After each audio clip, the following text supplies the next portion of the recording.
I couldn't see it, Did you walk through those buildings? but we'll watch Yeah, it. right. We'll watch it too. Good morning, everybody. We will call the Community Redevelopment Agency for May 17th to order. I would ask if there are any amendments to the minutes of the April 12th, 2021 meeting. Move approval of the minutes as submitted. Second. All in favor? Aye. Opposed? Unanimous. This time, I'd like to open it up to citizens to be heard. If there are any citizens in the audience, there's only one. Do you want to talk, Festus? No. Okay. No citizens to be heard. Item 4.1.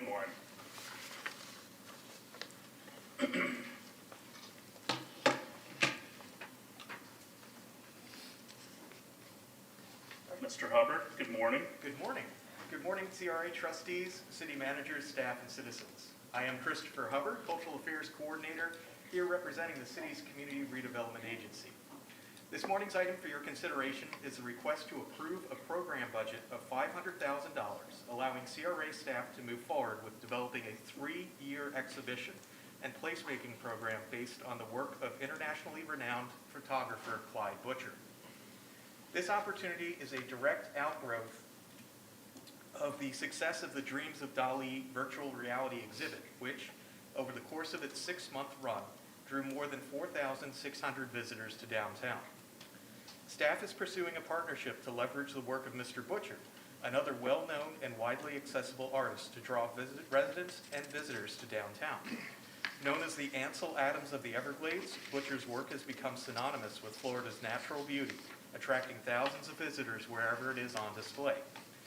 It has been featured in the Florida Botanical Gardens in Naples, as well as the Boca Raton Library and a number of other locations at which they have had events to capacity at those spots.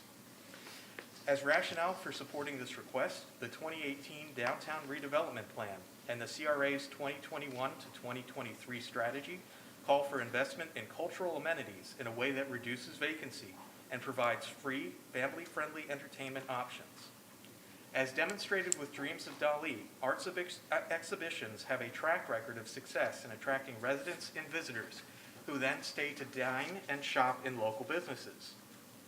They are also attractive activities for hot or rainy days during the peak of summer, both of which we have in abundance.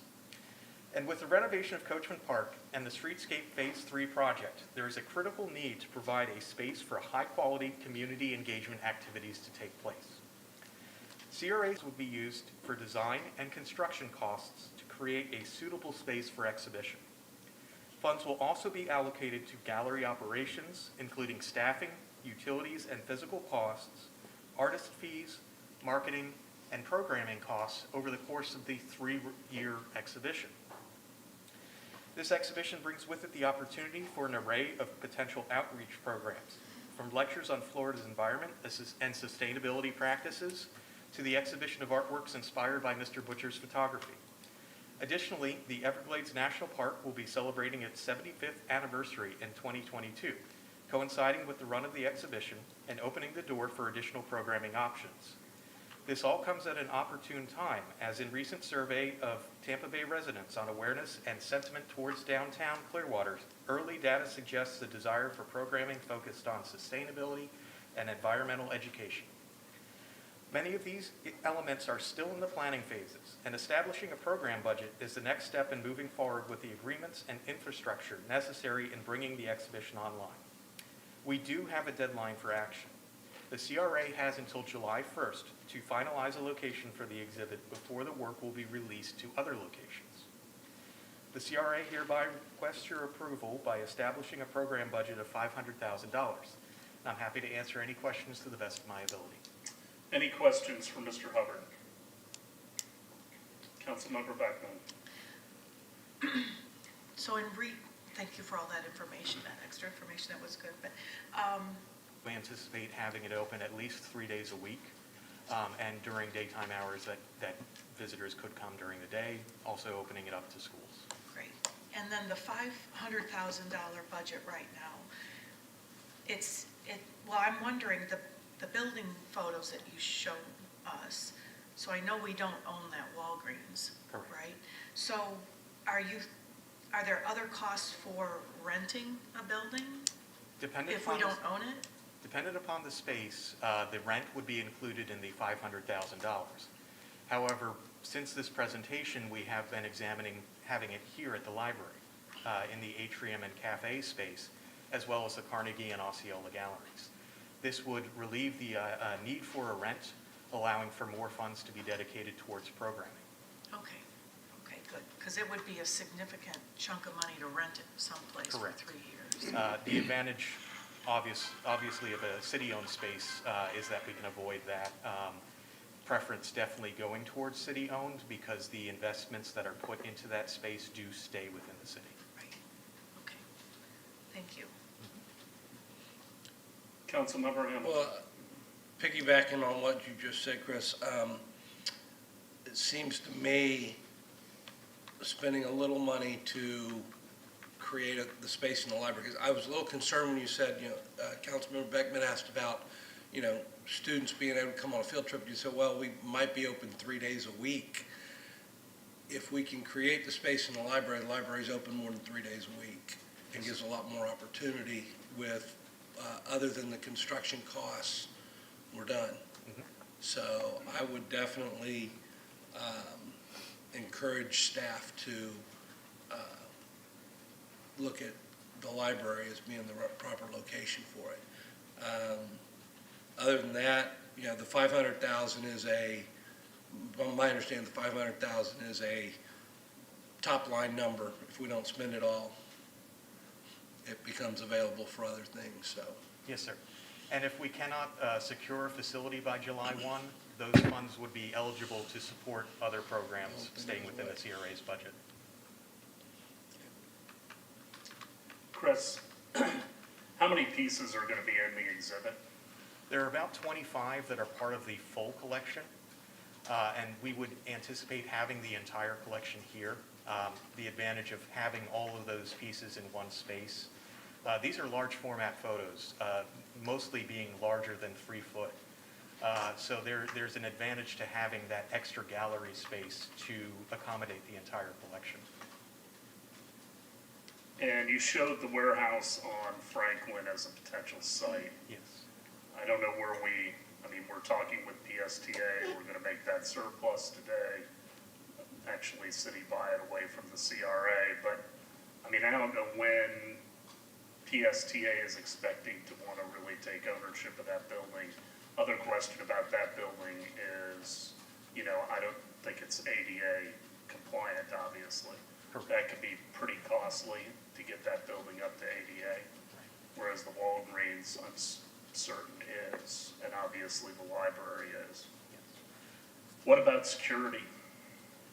Well, if we need extra security, we can take from programming budget to support that within the existing $500,000. We want to make sure that the work is safe and secure. If it is here in the library, if it does prove to be feasible, we will allow for extra locking mechanisms, making sure that that space is closed off at the end of the day. For other facilities, like the Walgreens or the warehouse property, we would look into what would be necessary to add additional security to that. But definitely looking towards the existing facilities here at the library. Because the future of the warehouse is uncertain, because we're not sure of if PSTA would allow us to be in that space in the interim from their ownership towards construction, we definitely are looking into a space that we would have access to on a known timeline, rather than waiting for them to allow us to or have a finite time frame.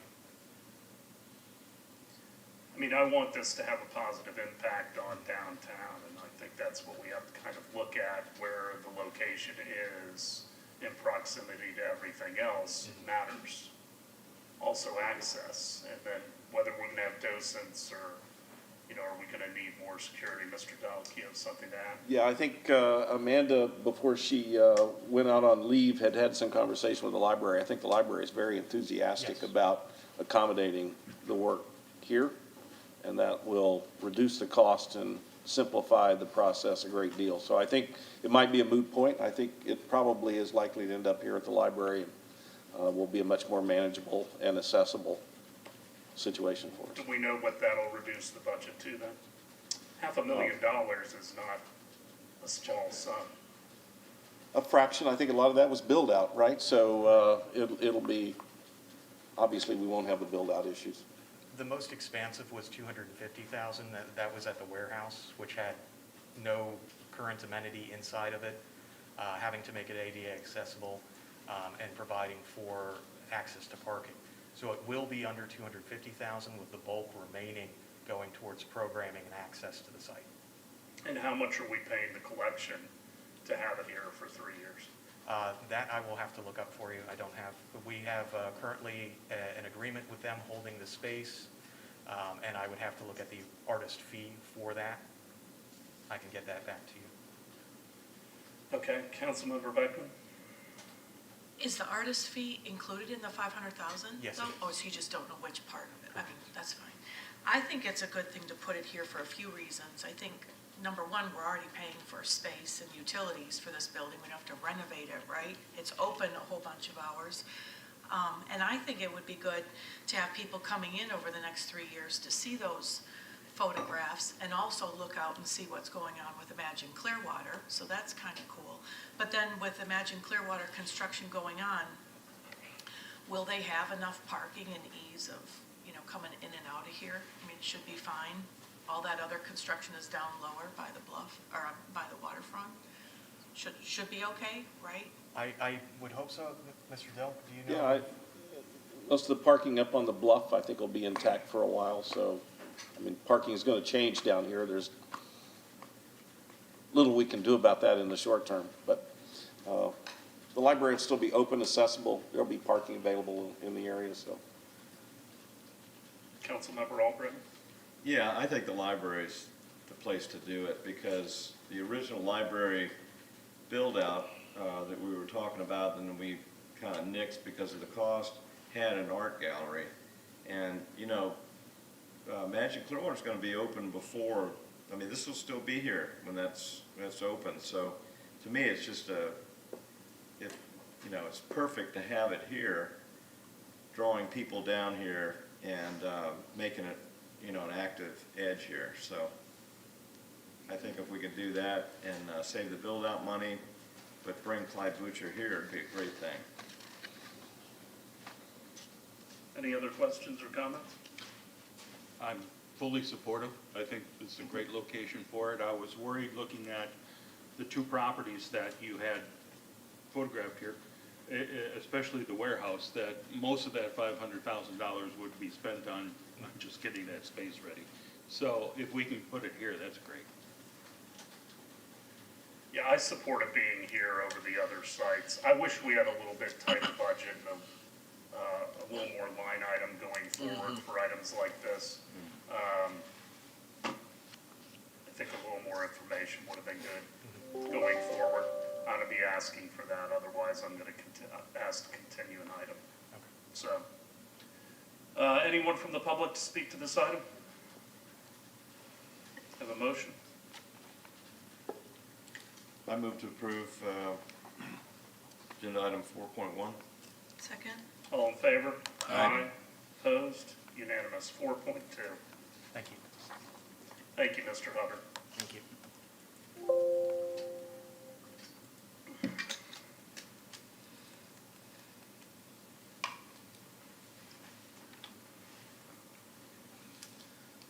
Mayor, Council, the purpose of this item is to authorize the use of the CRA funds toward the construction costs of 3 capital improvement projects identified in the 2018 Downtown Redevelopment Plan. The CRA has reserved funds for the projects for several years as part of the capital improvement budgeting process. The agenda item will result in a transfer of funding from the CRA project funds to city project funds, and a full description of the projects and the approval of the construction will be considered by City Council at their meeting on May 20. The 3 components of this improvement project is wayfinding, which will be installed throughout downtown as part of the citywide wayfinding program. The CRA budgeted a total of $500,000 as a contribution for this program, fiscal years 2018 and 19, and is now seeking to transfer those funds from the CRA to the city. The next component is the Streetscape Phase 3 and the Mercado. The Streetscape project will result in complete renovation of Cleveland Street from Missouri to South Highland Avenue, including wider sidewalks, bicycle lanes, on-street parking, and enhanced landscaping. In addition, the CRA budgeted $1 million as a contribution for the streetscaping project, as well as $500,000 of which to the construction of the Mercado in the East Gateway area. So these are three projects that will continue the city's investment in downtown. I think it'll expand some of our commercial retail footprint in the Mercado area and make, with the construction of the Mercado, a destination at the east end of downtown in its own right. So with that, we would recommend your approval of the transfer of these funds to the city. Questions for Mr. Delp? Councilmember Beckman. I have a question about the budgeted total of $500,000 as a contribution for the wayfinding program, just for the downtown area in the CRA boundaries. So on an agenda item for our regular work session, we talk about wayfinding throughout the whole city. And so it's our discretion to take this $500,000 from CRA funds to put towards a citywide wayfinding program. Well, those funds need to be spent in the CRA, so Right. this is our contribution to the city's wayfinding program in the CRA area. Technically, those funds cannot leave the CRA to be expended elsewhere. Right, but those funds could be used for something other than signage that we're going to be putting as part of the citywide wayfinding program, right? We could have used them for other, Clearly, anything within the CRA, can be used work for program, anything within the CRA, yeah. Okay, and I don't remember off the top of my head that budget item on the regular agenda, like how much of a contribution this is. Do you remember, is this like 25% or 20%? I don't mean, know. it doesn't really matter, it's just, Yeah, it's $1 million. It's almost half? Yeah. Yeah. just for the CRA boundaries? Yes, I mean, it's a fairly comprehensive wayfinding program. In fact, the city did a wayfinding citywide study, so this is an important component of it. I It's- have questions on that regular agenda item about wayfinding in, how much wayfinding do we have out throughout the neighborhoods aside from the downtown CRA area for other neighborhood parks and different things that, residents would be going to outside of the CRA. So I just think, our CRA area has a lot of needs, and to allocate this much money for signage here when it's a city, our contribution for signage is just, something it struck me as quite a bit. And then the other thing I have a question about, the Streetscape Phase 3 in the Mercado. So that first allocation, this is almost doubled. So why do we have a doubling of that budget from the first allocation? So my question I have in my notation is, what was the $500,000 supposed to cover in the first part, and now we're allocating another $437,000, almost $438,000, and what's the timeline for getting started and getting it completed? Well, on the timeline, let me refer you to Kat, I think, can talk about the timeline for the project. I think we've done some property acquisition in the East Gateway area, so there have been some prior expenditures related to this program. Morning, Kat Corcoran, Senior Landscape Architect with Engineering. I'm going to repeat your question back to you to make sure I've got it. Okay. Talk louder. Yeah, Talk louder, or move your microphone, we can't hear. How about this? That's No, good. louder. Still louder? Yes. Okay. I believe your question is, what was the original $500,000 supposed to cover, and how did we get to needing an additional $450,000? Yeah, yep. Originally, the $500,000 was hopefully anticipated to cover everything, soup to nuts, as they call it, design, construction, the full program that we had designed in. That turned out to be incredibly overly optimistic. especially in this very unpredictable construction cost market that we're existing in. The CRA does fully support the overall mission of the Cleveland Street Phase 3 and the Mercado itself. So they felt that they saw value in contributing additional funding so that we can move forward. Does that answer your question? I guess, I mean, I just, I notice as, I do my work here as a council member, that frequently people are coming back to ask for more money. It's overly optimistic, or we didn't account for this or that, and I think of my own life, if I have a contractor come in and do something and then says, oh, sorry, it's double the cost after I signed it and got started, that's not pleasant. But, I mean, does it have anything to do with the increase in construction costs related to COVID? It certainly has something to do with it. I can't quantify like what percentage of this overage is solely due to that. Councilmember Albritton.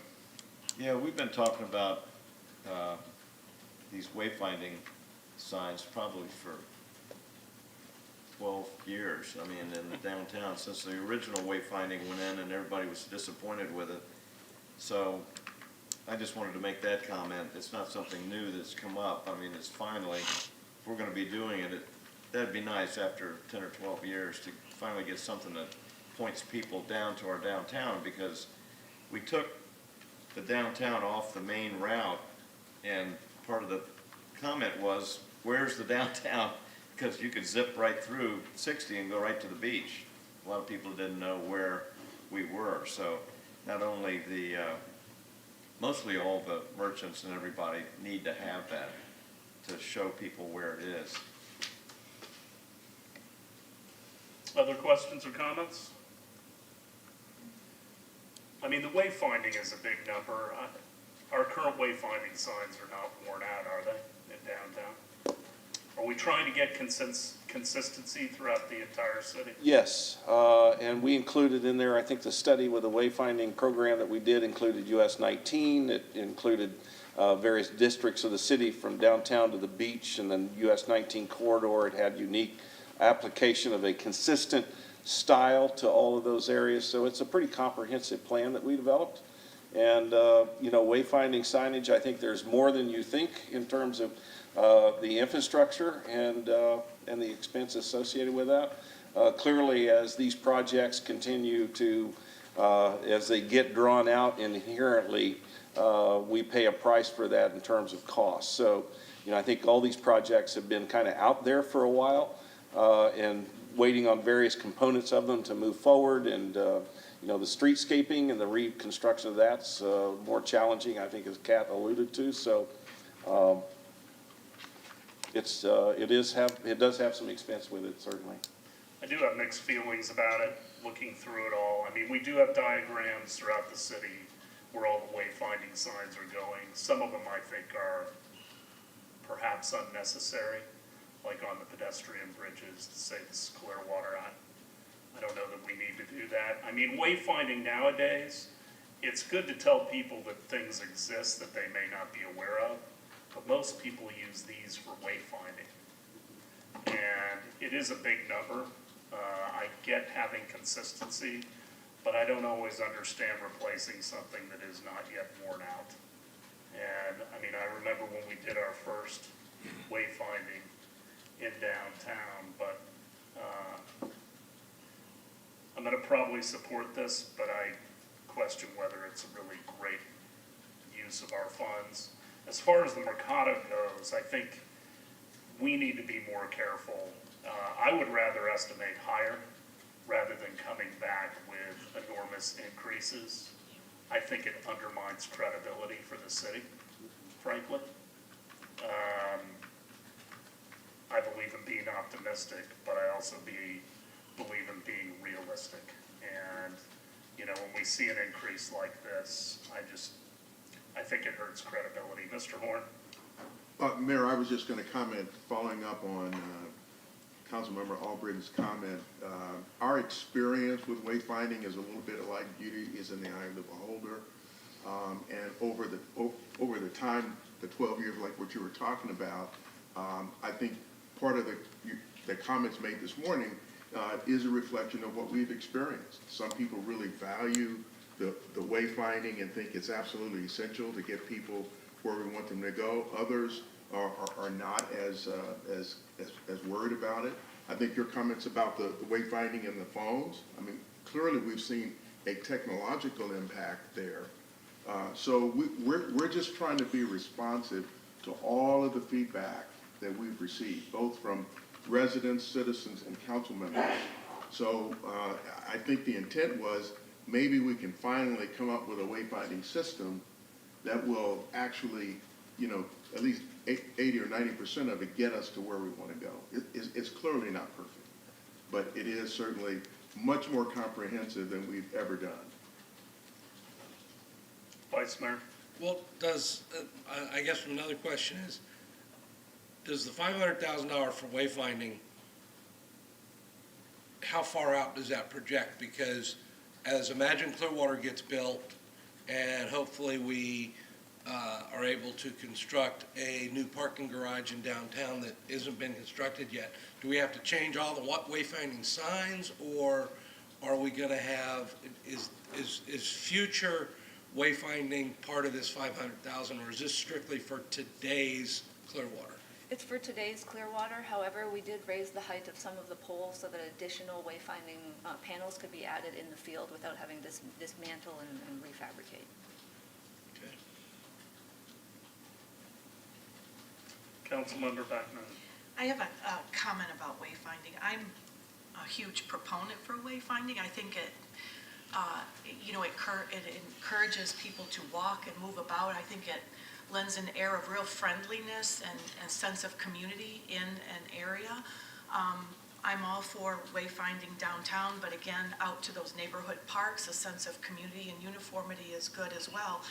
But I would say if we've been looking at this for 12 years, one of the things I would think is, you know, have we reached out to the Parks and Rec Advisory Board or the Environmental Advisory Board and asked those residents, what do you think about wayfinding out in your neighborhoods or in your areas, or what would you want to direct people to the hidden treasures in your part of Clearwater? And I don't know that we've, you know, done that, not to increase this budget, but that sense of wayfinding should be throughout the city and not just, let's get more people, you know, downtown. We have more than downtown. Yeah, phase one, it's the lion's share is within the CRA district, certainly. There are things like the historic Plum House, the Horseshoe Club, very localized neighborhood features are also included in phase one. Some people don't want their neighborhood parks Yeah, to be known, frankly. Yeah, I That's just, absolutely true, Councilmember Beckman. They believe it's their neighborhood park, and it's a neighborhood park, not a regional park. Would you agree with that? I would completely agree. Councilmember Beckman, the focus of the wayfinding has been really to get people from US 19 into the downtown. There was no focus on building in wayfinding to the outlying neighborhoods in other parts of the city. That doesn't mean that you can't do it, but that's not what this effort has been focused around. You can certainly build on it, and I think when you do that, getting the neighborhood input as to whether they want their neighborhoods included in wayfinding would be a critical element. But we should not do it just arbitrarily, because, as the mayor said, there are some neighborhoods that really don't want to be discovered.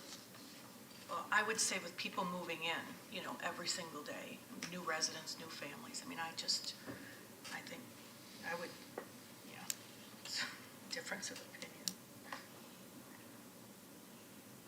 Councilmember Bunker?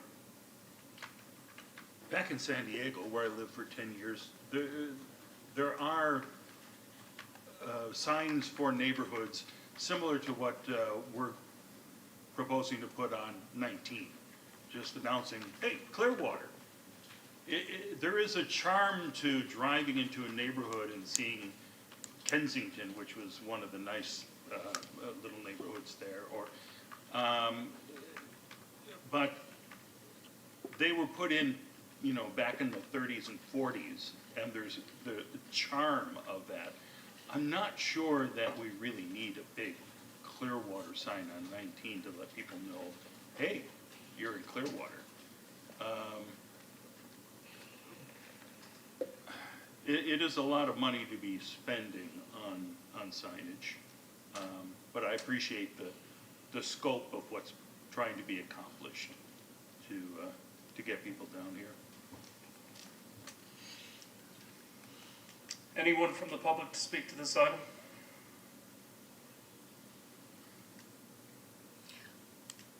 Councilmember Beckman? Thank you.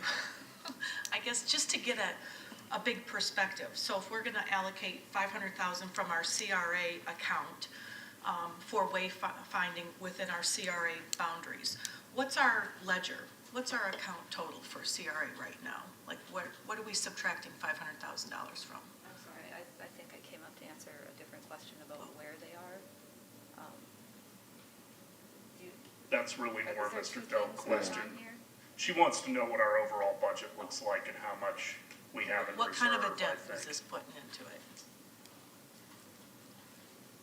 Well, I think one of the initial problems with having me here and not the CRA director is the institutional knowledge of those accounts. So my recollection is that we have or generate around $1 million, $1.5 million a year or something in terms of our revenues. So that we're available, but I'd need to confirm those account numbers with you. But wayfinding is particularly for a coastal community like us that has enormous, number of visitors as well as the public. I think, we want to have a consistent application to our city's wayfinding program. We want to be comprehensive and inclusive with some of our key economic development areas and zones. So I think, wayfinding can become dated over time, number one. Number two, wayfinding program designed specifically for downtown in the early 2000s may not necessarily have the kind of broad applicability that we want to tie together 19 and downtown and the beaches and that sort of thing. So it's one of the reasons we embarked on a more comprehensive approach and evaluation of our wayfinding program. When we look at where to implement that, we I guess at least in terms of the CRA, obviously prioritize getting that infrastructure in place downtown, hopefully ultimately tying it to the beaches and then 19 as well. So, I think if you look at communities, they will typically want to have a comprehensive wayfinding program, particularly communities like us. So this is a chance to really modernize and upgrade our wayfinding system on a more comprehensive basis rather than just the downtown area. And these things are expandable over time. We have a template. We have a consistent approach, so we can apply that in the future to expand it as the city so chooses. Would we have, like lower on the pole, a little sign or something that you would put your phone up to for more information, one of those codes that you could, because like the Jolly Trolley has that where you can scan your phone. I mean, those kinds of things, just as you increase pedestrians walking around, it's like, oh, if we're going down to the, museum or something, let me put my phone here and find out the actual hours and. I don't know if that's inherently incorporated on it, but You could probably do it in the future, those things are doable. Yeah. This may not be a part of our initial plan, but, if you direct, then we can, they're not uncommon. No. Well, we've grouped all this into one item. Seems to be the wayfinding may be the sticking point. I think we need to move forward with the streetscape and the Mercado. That's been a long time in coming. I don't know how everybody feels. I'm okay approving both. I can make a motion to approve. Okay? Motion to approve agenda item 4.2. Second. All in favor? Aye. Opposed? Unanimous. 4.3.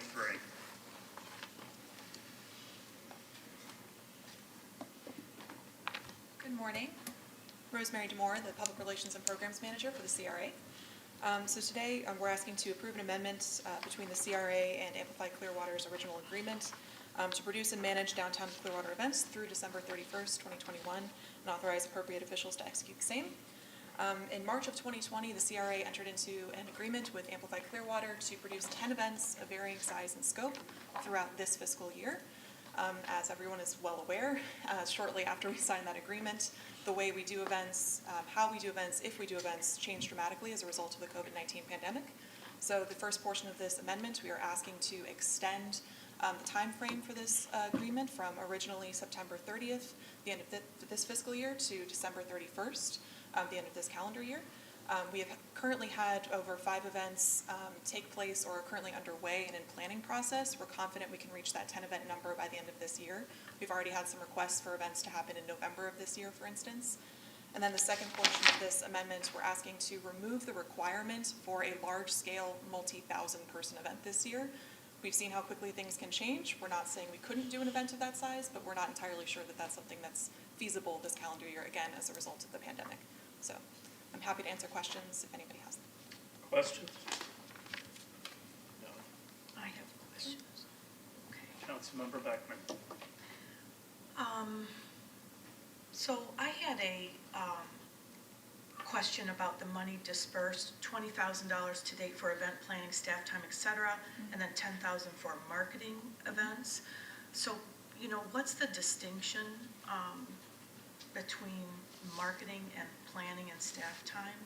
Marketing, is that like securing digital ads and Yes. printing and things like Yeah, that? so their staff time, they have a specific person who's dedicated to this project. Her name is Sydney at Amplify Clearwater. That the cost for staff time goes to her, and then marketing would be for Facebook ads, for running print ads, things like that. Okay.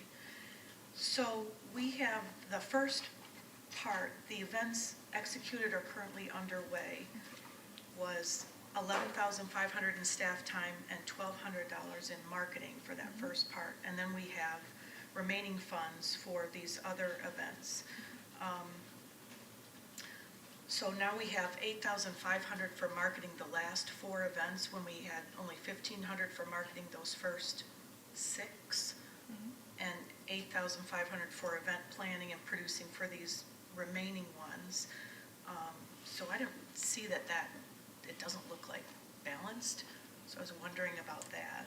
So any funds that are not spent will be returned to the CRA at the end of the Okay. agreement. Okay, so they Yes, just weren't so- necessary? Yeah. Okay. And then I'm just a little concerned about variety in the events, because I see the 2 kind of chalk events up at the top, and then we have another Chalktoberfest. I mean, do you want to keep that an annual event and bring people back and build? So the events that are currently in planning process for later this year, those are tentative.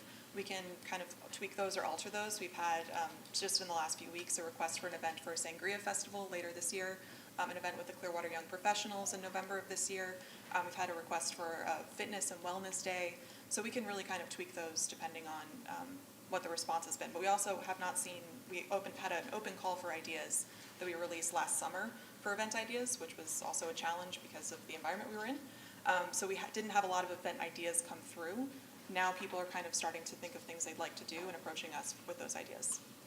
And it seems like the events are kind of adult-focused, much more than family or kids. Is that's intentional? We can also tweak that as well if we want to have a specific family-focused event. The scope that we have currently, we want to do specific arts events, specific small-scale events, but we have not necessarily put a specific audience in place for those. But if you'd like that to be a direction that we take, we can do that. Other questions? How are you coordinating with DCMA and Ruth Eckerd Hall and Capitol Theater and others to make sure that we're not stepping on one another's toes and there's synergies here? So our business assistance administrator, Howard Smith, attends the DCMA meetings each month. He's regularly updating folks about the events that we have happening. We loop the DCMA in on any events that are occurring. The Market Marie, for instance, last week, which was our first farmers market in downtown in a few years. We invited folks from the DCMA to attend that. We had 2 restaurants actually come out to be vendors at the space. So we're trying to keep people informed, and if we know of events that are going to be occurring, trying to find synergies and partnerships there. Yeah, I just want to make sure we coordinate. Yes, absolutely. All right, other questions? Could we give some direction to, have you look at more family-focused a couple of events that would bring families, children downtown. Maybe I was thinking like, improv night or music, any kind of music. I don't know if that's super expensive, and that's why that's not here, but. Okay. Well, and we want to encourage folks, the open call for ideas is still open, so folks can go to downtownclearwater.com and submit their event idea. We kind of work with them to see, number one, is the event feasible? Do we have enough time with our special events team to make sure they can be permitted properly? Kind of going through all of those steps. So that event open call is still open. Okay. People can still submit their ideas. Okay. Anyone from the public to speak to this item? I have a motion. Move to approve item 4.3. Second. All in favor? Aye. Opposed? Unanimous. 4.4.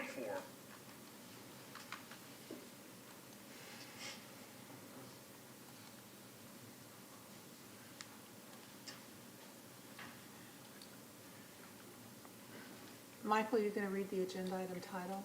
Oh, yes, approve a contract for purchase of real property located at 701 Franklin Street between the Community Redevelopment Agency of the City of Clearwater and the City of Clearwater City for the purchase price of $525,000 and authorize the appropriate officials to execute same together with all other instruments required to effect closing. Thank you, Mr. Mr. Guido. Dell. Good morning, agency. Michael Fuino, CRA attorney. This agenda item asked for authority to execute a sales contract between the CRA and the city for the property located at 701 Franklin Street to fulfill the intent of the RFP that was issued in April. The purchase price is the acquisition price the CRA paid back in 2019. If there's any questions, I'm happy to answer them. Any questions for Mr. Fuino? Anyone from the public to speak to this item? Have a motion? Move approval agenda item 4.4. Second. All in favor? Aye. Opposed? Unanimous. 4.5. Authorize the CRA Executive Director to prepare an agreement for the development and sale of the property at 115 South Martin Luther King Jr. Avenue in the adjoining vacant lot for the purposes identified in RFP-Q 2521. Good morning again, Michael Fuino. Agency, the director received a letter of interest for the property, and then we sent out a RFP on March 17th of this year for the roughly 1 acre warehouse site, which is what we normally call it. The RFP asked for proposals for restaurant, microbrewery, creative office space, or similar use. We received one proposal from Equity, representatives here. The major terms of the proposal are to redevelop the site into 11,000 square feet of creative office spacing, 4,500 square feet of microbrewery restaurant spacing, as well as 35 apartment units, which will be offered at market rate.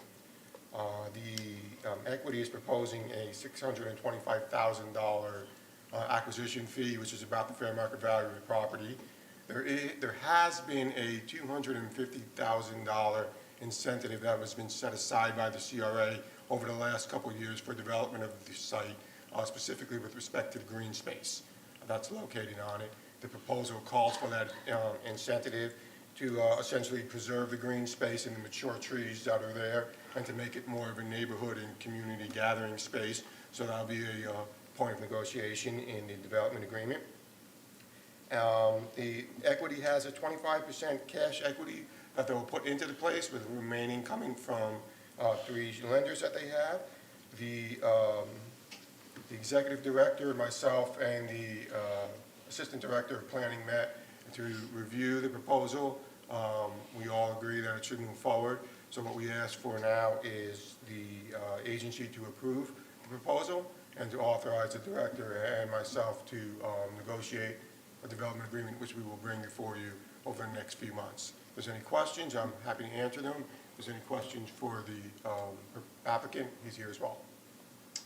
Questions for Mr. Fuino or Mr. Delk or the applicant? Councilmember Beckman. Probably for the applicant, about Cohatch. So your PowerPoint presentation was really intriguing and interesting. It sounds great.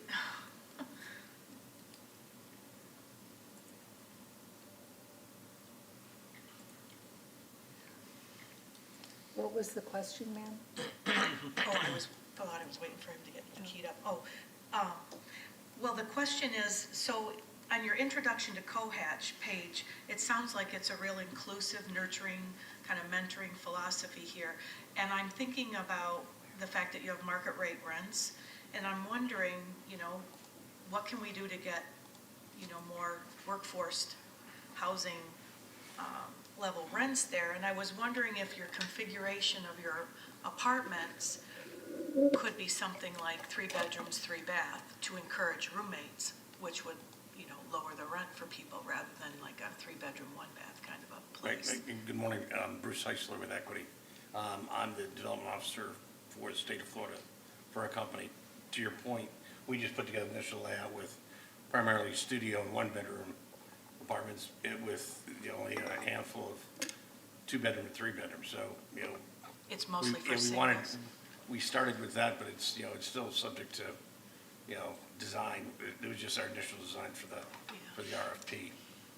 In terms of Cohatch, founded in 2016 in Columbus, Ohio. Live, work, play environment. They've got, currently, they're in 7 cities. Tampa currently, but we, like, by way of example, Greater Tampa area, we're doing 5 of these. So, Tampa, downtown, just outside South Tampa, Clearwater, Lakeland, St. Pete, and 1 in Tarpon Springs. So they like, in terms of their business models, they like redevelopment buildings instead of ground up. But in this case, we can take what we've got and tweak it. It just helps with housing expenses, right? It I'm offers sorry? more variety. Helps with housing expenses if you can have, Correct. right? Yeah, the goal here is to live, work, play. I mean, you could walk down from your apartment, go to work, and then have lunch and or dinner, and never have to leave. So, and the slate is, over the next 10 years, they want to do 100 of these. What's really cool about it is, if you're a member, it's kind of like the Delta Mile program. If you get your Delta card, if you're a member, you can, anywhere in the country where they have these, you can go and work there as part of the program. I had a question on the second page about introduction to Cohatch. You have a statement that says, impacting nonprofits, supporting local nonprofits to increase their collective impact and provide scholarships when needed. I don't know, can you explain what that means? What does it mean to support local nonprofits? Cohatch is a Christian-based program for them. They're heavily involved in church and, follow Christianity as it relates to things. They're not a church, but, they set programs in place for, folks in need, in parts of the country where they're at. Like in Columbus, big outreach program up there to help folks in need. So they get back to the community. So they make donations as a corporation, they make Correct. donations to That's nonprofits, that's what it means? Correct. It doesn't mean anything in that building Right. there that's gonna be, No. okay. And so the same thing with social enterprise. What is social enterprise and second chance employment? That's all the philanthropic thing the company does. It Correct. has nothing to do with what's on our property in That's correct. Clearwater. That's correct. Everything's outside there. Okay. Yeah, okay. Yeah. And then this is gonna be just a little, touchy, and it's not directed specifically at you, but one of the things that I'm beginning to notice as a council member when contracts and things come before us, and this is more for a strategic planning discussion probably, but, since we've got it right in front of us, on the 2 pages about the project team introduction, when we look at all the names of the people involved with this whole thing, including our names here that are members of the council, there are 40 names and 7 of them are women. It seems to be, if we just go with kind of gender-specific names traditionally. So I tend to look, I'm looking at things like diversity and, who are we contracting with, and is there diversity in the Right. people we do business with? What's the proper ratio?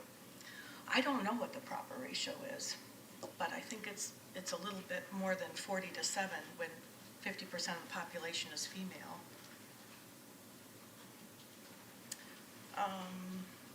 And then you compare the projected rent and income structure page, you've got rent that you've compared to the Nolan, Apex, Skyview, and Indigo.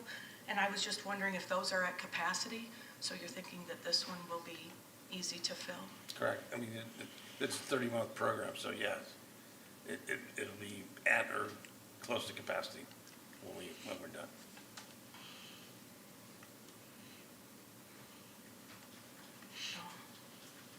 Other questions? All we're doing is approving the staff to go and work on a development agreement at this point. So anyone from the public to speak to this item?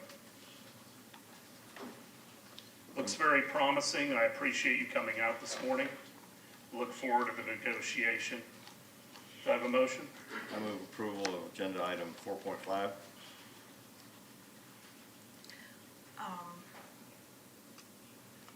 I don't second just yet. I have one more comment about the development concept. I mean, if what we're doing is okaying to staff to go out and negotiate some details and things like that, I would say on the development concept page, there are, some specifics about, sustainability, and if we can give direction to staff to make sure that those types of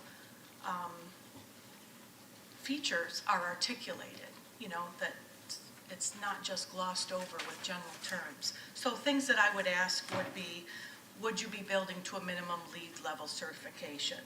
Are you going to incorporate solar? Are you going to incorporate EV charging stations? What sustainable features would you have in those apartments? So those are the questions that I would be coming back with after you negotiate something. I mean, I'm pretty transparent that those are things that are important to me. Right. So as you've, mentioned here that we've got, you mentioned sustainable things, just make sure we've got them bulleted out with. Note to self. Yeah, thanks. I have a motion. Do I have a second? Second. All in favor? Aye. Opposed? Unanimous. Thank you, sir. 4.6. Authorize the Community Redevelopment Agency Director to prepare a loan-to-grant agreement with 527-531 Cleveland Street LLC in an amount not to exceed $500,000 for building improvements to implement the CRA Vacancy Reduction Grant Program, Part A, and authorize appropriate officials to execute same. The applicant has requested a $1 million grant from the CRA to combine two buildings, 527 and 531 Cleveland Street, to renovate approximately 11,000 square feet of vacant and underutilized space to support a full-service restaurant and 6 microbreweries. One of the breweries will be part of an incubator program. The estimated total project cost is $2,041,775. The project will be a complete renovation of two buildings, including new facades, new roof, windows, doors, electrical, mechanical, plumbing, HVAC, floor system, and fire sprinkler systems. The current request does not include any kitchen or brewery incubator equipment. The staff, after having reviewed the proposed request, recommends that Part A of the application is substantially complete. The proposed use of a full-service restaurant and microbreweries, the building improvements in the project location are consistent with the goals and objectives of the 2018 downtown redevelopment and the 2021 to 2023 CRA strategy. The 500 block of Cleveland Street is a highly visible location in downtown. Current properties need significant improvement. The quality of the proposed improvements and the tenant mix justify Part A grant award. The applicant proposes a financial match from private equity sources and can meet the required 18-month construction timeline. Staff recommends establishing a grant approval of up to the maximum of $500,000 for the proposed project and moving forward with developing a grant agreement that would return to the CRA trustees for consideration at a future meeting. At this time, it is staff's opinion that the application for Part B is incomplete, and staff recommends that the applicant consider bringing forward a complete request once subtenants have been identified and any of the information required on the application form Part B can be provided. If the CRA trustees wish to move forward with the drafting of a 5-year loan to grant agreement for Part A, the following conditions are recommended to apply. Number 1, accurate project budget, including cost estimates and matching funds for eligible interior and exterior improvements that will establish the final CRA grant amount. A building permit obtained, Clearwater business tax receipt, a tenant lease, payment schedule, commitment to a 5-year loan to grant agreement secured through one or more of the following methods: mortgage, personal guarantee, promissory note. With that, your approval is recommended, and I know the applicant is here who may want to make some statements to you as well. Any questions for Mr. Dahl? Does the applicant wish to speak?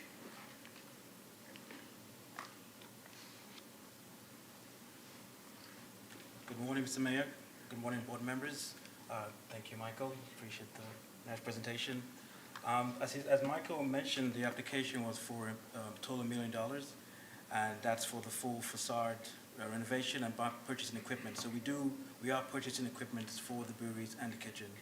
So if I know he's recommending the grant for Part A, but without Part B, it doesn't work. So we need to have both of them at the same time. We can't have one before the other, because if we accept the Part A application and Part B is not granted, the project doesn't go forward. So we do need the full $1 million to be able to be approved. Questions?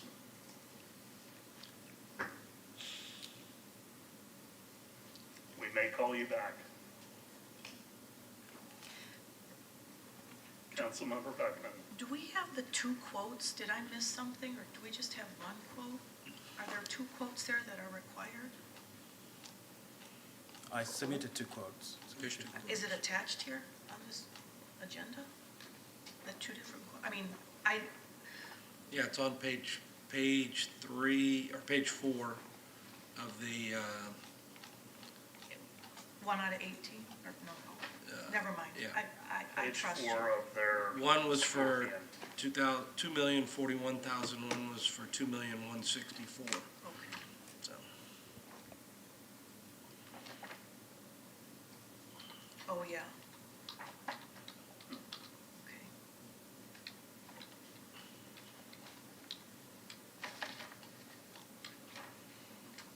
Other questions or comments? Well, can I say, I was struck by, I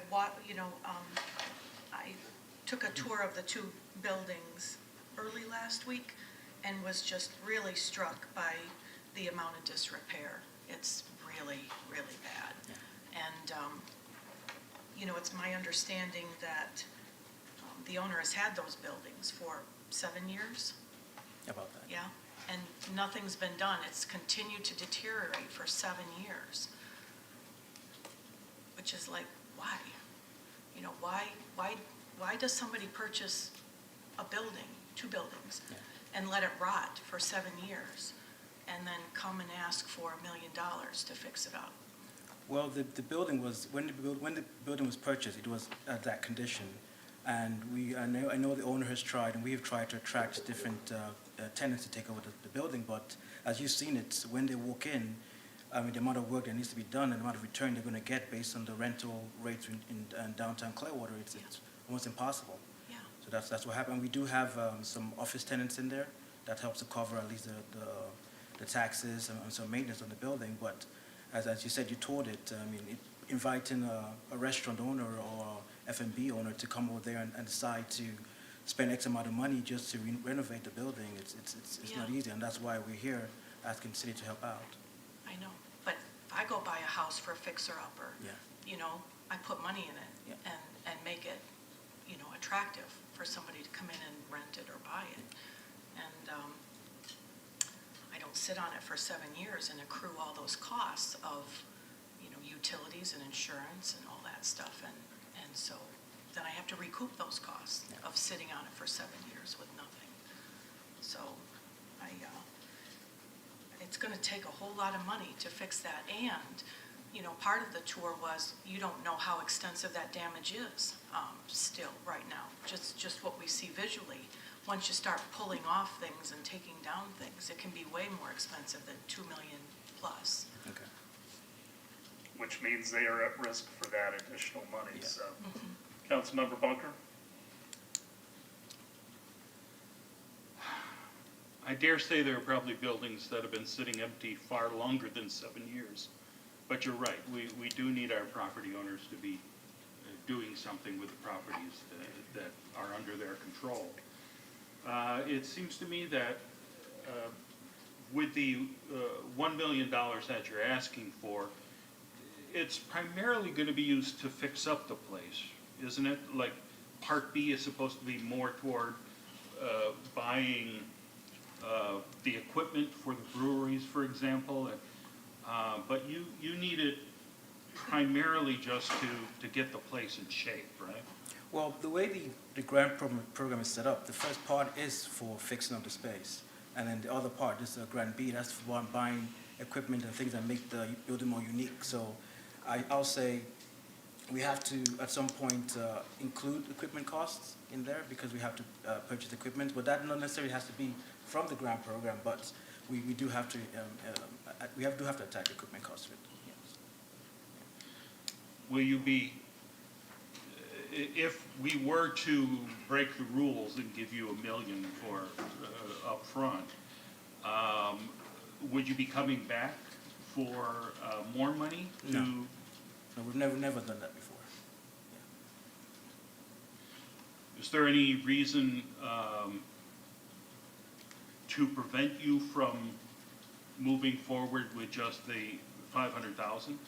The problem with that is that, yes, we could try that, but if we come back for the B and we don't get that, then it just doesn't work. I mean, we've crunched the numbers and getting just 500, and I know that's a lot of money, but that just won't work.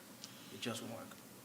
So your primary concern is you're not sure you're going to qualify for Part B, or we're not going to approve Part B if we see the success you've had so far with Part A?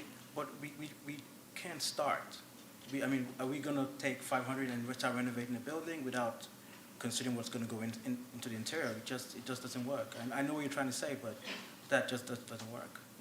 It doesn't work.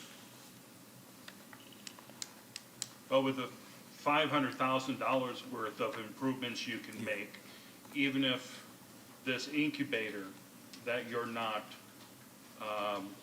clearly sure that you're going to be able to get financed through us, would you still be able to make enough improvements that those two buildings will be appealing for some other business to move into? I mean, I do get your point, Mr. Councilman, but we have a vision and a plan, which we worked on for about 2 years. And we've engaged with different breweries and talked to different larger brewery facilities, and we have this plan we want to work out. And I know you're trying to insinuate that we just renovate the building and just make it prime for possible tenants, but we still have to work on the interior part of the building. We still have to do that. So, and the first grant we have, the 500,000, only for the facade. It's nothing to do with really for the interior, if I understand it right. Facade grant. Exactly. And have you seen the interior needs to be done also? So I don't understand how that's going to work for us. Because the 500,000 is only for facade. No, 500,000? It's for Part A. That you're going to use to renovate and make the building occupiable, Right. is our understanding. Yeah, $500,000, that would be, you wouldn't need that much for a facade. Well, speaking with our architects, some of the walls might not be salvageable, so we might have to take those down also. So, as you've seen, there's an extensive amount of work that has to be done. So, Mr. Fuino? We would like to clarify the Part A. It is not just for facade, Mr. Fuino, if you can. The extra $500,000, agency, excuse me. Start with the Part A, please. I'm sorry, Part A will be for building improvements, for any sort of ADA requirements, bathrooms, and things of that nature. So you would fix up the building, for lack of a better term, for facade, whatever it may be. It would be up to $500,000. The other $500,000 is that catalytic element that I believe Mr. Dock was speaking about. And if you go back and you look at the adopted program, which has been attached to the agenda item, it's on page 4, there's certain evidence that an applicant has to present in order to reach that extra $500,000. Things like awards or newspaper clippings. And really importantly would be the previous success of a tenant or development team. And as I look at this application, I don't see any tenants. I see a proposal for 6 brew pubs or breweries or whatever they may be called, whoever they are. And that's why the staff said that this is an incomplete application in terms of Part B. Because we don't know who those tenants are. They could be anybody. And we don't know if we give $1 million, who those tenants will still be. So if we give but the applicant has reached that Part A part that I talked about, building improvements, ADA requirements, whatever it may be, so they can fix the building up. But do they have that catalytic element? And we don't see that. I don't see that. And I believe that's the staff's representation. The fact that the applicant cannot get the project off the ground without the $1 million is frankly irrelevant in my mind. The law, as we've established it, according to that program, is you have to have evidence that you meet Part B under the catalytic element, and frankly, they don't. That does not prohibit them from coming back. It just means that right now, they don't meet the requirements of the program. Thank you, Mr. Foligno. Well, I'd like to see this project go forward. I would like them to get the additional tenants that we need. The 400 block on Cleveland Street is working. The 500 block sadly is lagging behind, and we need a catalyst in the 500 block. It would be very helpful to have this project. I'm fully in support of the 500. The big question, I think, for the applicant is, how far along are they in getting the partners that they need to qualify for the second half? And should we go forward with the first half if, in fact, they need the full $1 million to move forward? So if you all would like to address that.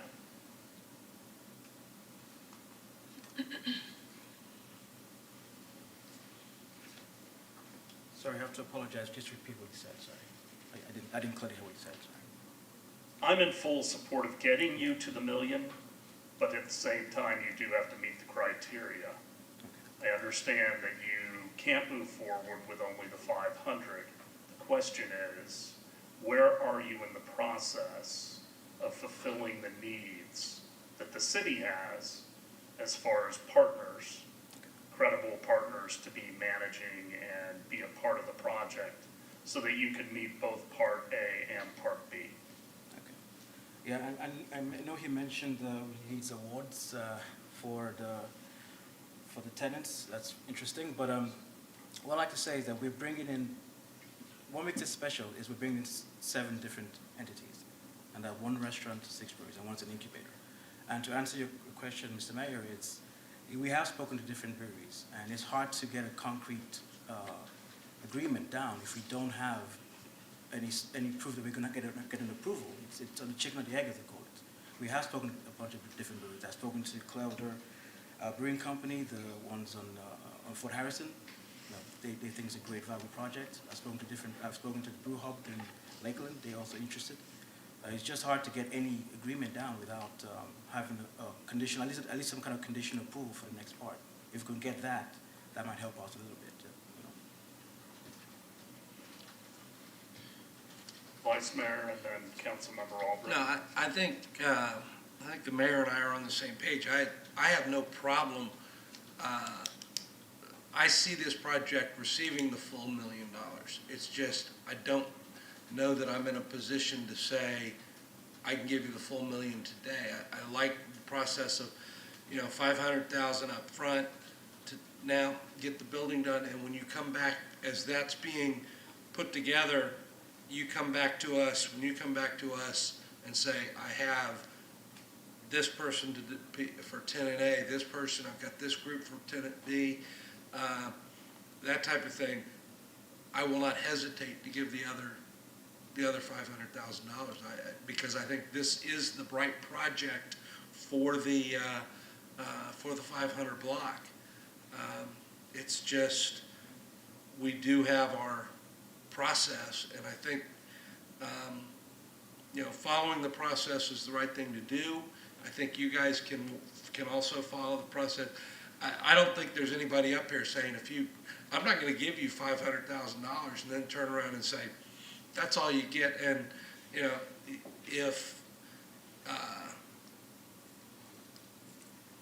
if you meet the requirements of Part A with the 500,000, Part B, I think, falls in line very easily, and we can address that at the time. Plus, it's the fact that we don't have to come out of pocket with $1 million up front. And we have certain restrictions with our money as well, and limitations, so. Councilmember Albrecht? Yeah, this is, process is big with the CRA, and when anything we do up here, because it's public money, we aren't private. I mean, we have to show the public that we're being fiscally responsible. And, I walked that building with you. I've seen that building before. You even, bought it. Needed a lot of work. And, but what I'd like to see you do, I want to see you be successful on this, because I love the idea. I think it'd be great. So if we vote today to give you the 500 to get started, you have that commitment now from the city. And I'd like to see you work that and try to get your tenants and get the other Part B. You could do that, come back to us in a month and say, hey, we've got this, and then we can go ahead and give you the other part.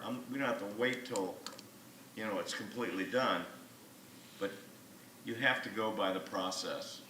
And I think I speak for everybody up here. I mean, I think we've seen what you can do.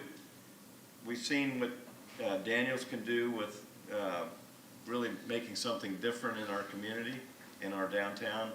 We're all, I think, for this, but, it's back in your court now. You have to work and get that Part B going. I just want to invite quickly Daniels to make a quick statement, please.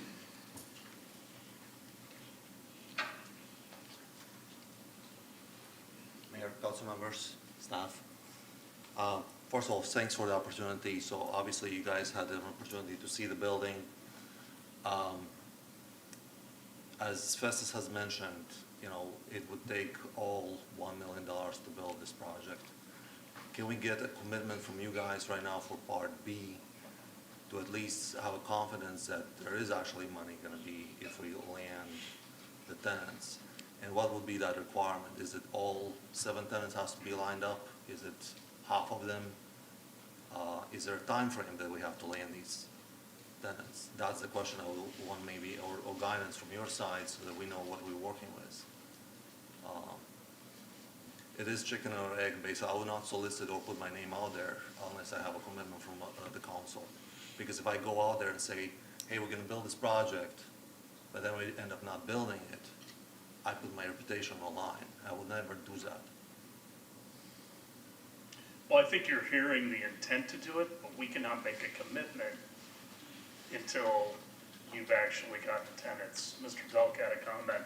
I can just see Ms. Aiken out of the corner of my eye wanting to dive in. Well, I wanted to kind of reiterate some of the points that, we too support ultimately $1 million ask. But I'll be honest with you, that's 50% of the project cost. So we're a little inclined to scrutinize that pretty heavily. One of the reasons why the building sits there for so many years without occupants is that it's not occupiable. So it needs a certain level of investment from the ownership of the property in order to make it an occupiable structure. We're willing to invest in that, but the second half of that, the outcome in terms of the economic development that we are willing to take risk on, which is the next $500,000, we would like to see the property owner make that commitment and have a stronger commitment for the tenants and the ultimate objective of the economic development portion of this project in order to qualify for the next $500,000. So I think from our perspective, being basically 50% in on this project with the building owner is a big ask, and so we're taking a deliberate, we think a very substantial stake, if you will, in the success of the property, but we want to see the backside commitment to qualify for that remaining $500,000. And if that can happen, we're entirely ready to support the project as well. So I think the question is, what does that look like? Exactly. Well, can you answer that? Well, I think we want to have some commitments, and we want to see what the tenancies are. And I think as Mr. Fuino outlined, some of the issues that were not, at least in our satisfaction, were not successfully negotiated yet. So we'll negotiate the second half, and we can continue to do that if you are uncomfortable with approving the initial phase right now. But frankly, I would think a $500,000 award from the CRA is a pretty substantial incentive to work with us to complete the second half. But that's up to the applicant. A second. No, I think Mr. Delk put that very well. The Part A is to get the structure in condition. The Part B is to really prepare it for the catalytic occupancy and to have the catalytic occupants. So that's the piece that is not ready yet. You could approve the Part A, and then they come back when they're ready with Part B. I heard Mr. Daniels be concerned that maybe the funds would not still be available later. Was that a concern that you were expressing? Or commitment changes. So it's really hard to say what the appetite will be in 6 months or 3 months or 1 year from now. So I mean, it's. Are you talking about the CRA program? CRA or, I mean, things do change obviously, right? So we come back in 6 months, say, or a year from now, and the commitment is completely different from the board or from CRA. I mean, and the funds could be committed to complete something else, right? So they're not reserved for Part B for us at this point as well, right? So again, we are having something open-ended at this very moment. And just to clarify why nothing was done to the building, when you have a tenant, just like in Bank of America building, you don't build spaces out unless you have a tenant because you don't know what they will require to have. So it's a waste of money unless you have specifics. They might want to have a facade outside specifically for them. They might want to have 2 doors versus 1 door entrance. They might have completely different requirements for restrooms. You can't build something unless you have specifics from the tenant. Councilmember Beckman.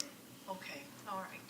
You can't build specifics, I get that, but you can put, fix holes in roofs and holes in floors and, rotting drywall and cardboard on the ceiling. So I get building out, but I also get making it so you can walk in and breathe the air and it's not, full of mold spores and whatever. One of the things, I'm fully supportive of this, Daniels. I think it's, if it goes to fulfillment, it's going to be phenomenal, and I hope it does. I would fully support it. I think it would be great. But to give you $1 million right up front, first of all, you got to fulfill the requirements of Part B, because that's what, that's part of filling the boxes. But my concern is it's going to cost way more than $500,000 plus to get those buildings so you can walk in the door and feel good about them, let alone start to put up walls and broom material for each tenant who's going to sign on the line. So to give you $1 million,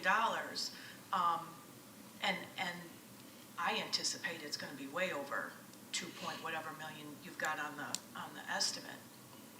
You don't, as I took the tour, you don't know what's behind those walls and what you're going to come up with. And so let's just imagine you have an extra $1 million worth of getting it up to code and requirements. I'm not giving you $1 million now, and you can't even get it cleaned up so we can walk in the door. So I give you $500,000, work your magic to get it cleaned up, get some tenants checked off the box, and here's another $500,000. Absolutely. Let me answer this. So we had a similar experience with the ring. We requested 50% of the project cost. It was budgeted initially at $1.2 million. We ended up spending $2.4 million. I covered the rest. Fantastic. So there's I've really got faith that absolutely you no can do it risk then. for the CRA at this point. If we go above the budget, that's on us. It's not Good. on Then, CRA. then why do you need $1 million today? Why can't you take the 500,000 and cover whatever, happens? I think we're losing the focus on an incubator space inside the brewery hall there. That incubator space, first of all, comes as a free space, free equipment for the incubators, right? So there's initial investment basically in that incubator space. Second of all, that space will not make any money going forward for me as well, right? So if you combine those two values alone there, that's in a lifespan of 10 years, would cost me personally about $427,000, right? So we can talk about obviously getting the tenants. I'm in agreement. We could line a few up, but I think there was also in a CRA document that gave us the rights for 1 year to line up these tenants. So, and it will take a year to build that project. So really, again, there's no risk for the CRA or Board of Trustees to make that commitment, in my opinion. Councilmember Bunker. This afternoon, we're going to hear pitches from two developers for the Bluff properties, and they're also including incubators and breweries. They already have, at least one of them has partners who signed on to be part of it, and I think that's really what we're looking for. We want to make sure that you can come through and find people who actually want to come to your incubator and be a partner. As everyone has said, we want this to work. We want you to succeed. I think there's got to be a way for us to convey that extra $500,000 is going to be available for you. You just have to go out and find those people. And when you see you've got work started on this, it should be a lot easier to get folks to buy in. We're not going to leave you out to dry. We just need you to fill in those blanks for Part B. So you're hearing 5 voices that are saying that they're committed to this and that we won't take the money and put it elsewhere. And even with the elections in 2022, you've got 3 voices who are giving you the support that will be here. So I think what we need to do is approve the 500 today, and then as soon as we have the data that we need, we can approve the second 500. Okay. So just to clarify, do we have to line up all 7 tenants, or is it percentage of the, what's basically the requirement, to be exact? I would, Yes, Mayor. my approach on that one, Daniels, would be quality, not quantity. I would think if you could land that 1 or 2 known, like a restaurant tenant, someone for the restaurant space that is very well known, that will attract someone who says, I want to be right there with them. So I would think it's more of a quality rather than quantity. I would be comfortable with, a couple good quality tenants saying I'm coming in, because I know they will attract people, because people are going to want to be part of that when they realize what's going on. So I would not require you to have all tenants under contract myself. Councilmember Beckman. Well, why, with all due respect, why are you asking that? Because I would say, here's Part B, here are the requirements, go do them. I mean, I'm not looking at Part B right now. So that's what you have to do. I don't think we should be negotiating what we should be doing with him. He's got it in front of him, just like every other person who wants to do something in the CRA has in front of him, right? Yeah? Yes? So why are we discussing Part B? It Part doesn't two. specify basically that part. Pardon? It does not specify that part. It does not specify how No, many? not It clearly, doesn't. not for me. It doesn't? No. And I think that you do have discretion in that, but letters of intent, and I think Councilman Hamilton is correct. You don't have to have all 7. We just have to know that it's going to move forward and that you have a base for that. Okay. Clear enough? Thank you so much. Anyone from the public to speak to this item? Do I have a motion for the 500,000 in Part A? Motion to approve item 4.6, 500,000 in Part A. Second. All in favor? Aye. Opposed? Unanimous. Anything else, Mr. Duck? No, sir. All right, we're going to adjourn. We're going to take a 10-minute break before we start the work session.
morning. We will call the work session for May 17th, 2021 to order. We're going to start out with a presentation, and the Councilmember Albritton would like to make the introduction. Thank you, Mayor. As everybody knows, I'm on the PSTA board, and I was impressed with, I'm going to introduce Cassandra Borchers. She's the PSTA's Chief Development Officer, and she's going to give us a presentation on the PSTA water ferry. And I could have talked about this, but she does such a better job that here she is, and she's going to give us some visuals here. Thank you very much. This is like a little echoey. Yes, it is. I'm just getting used to getting out of my house, so it's a pleasure to be here at the City of Clearwater. Of course, seeing a lot of familiar faces. Happy to have you back, Mr. Mayor. And some new faces. So I hope we'll continue our great partnership between PSTA and the City of Clearwater on so many projects. First and foremost, I would like to thank you and your staff. Your staff has been incredible on all of the projects that we've been working on. They've just been so attentive to the things that we need, and so I just want to make sure that you know how good they've been. So today, I'm going to talk a little bit about our efforts with waterborne transportation. And we've been working with Forward Pinellas, the regional MPO, on this project because this is something we've been talking about as a community for quite some time. And the vision of waterborne transportation is just as important as making sure those proof of concepts that we have going right now are maintained in a way that integrates them with our own public transportation system.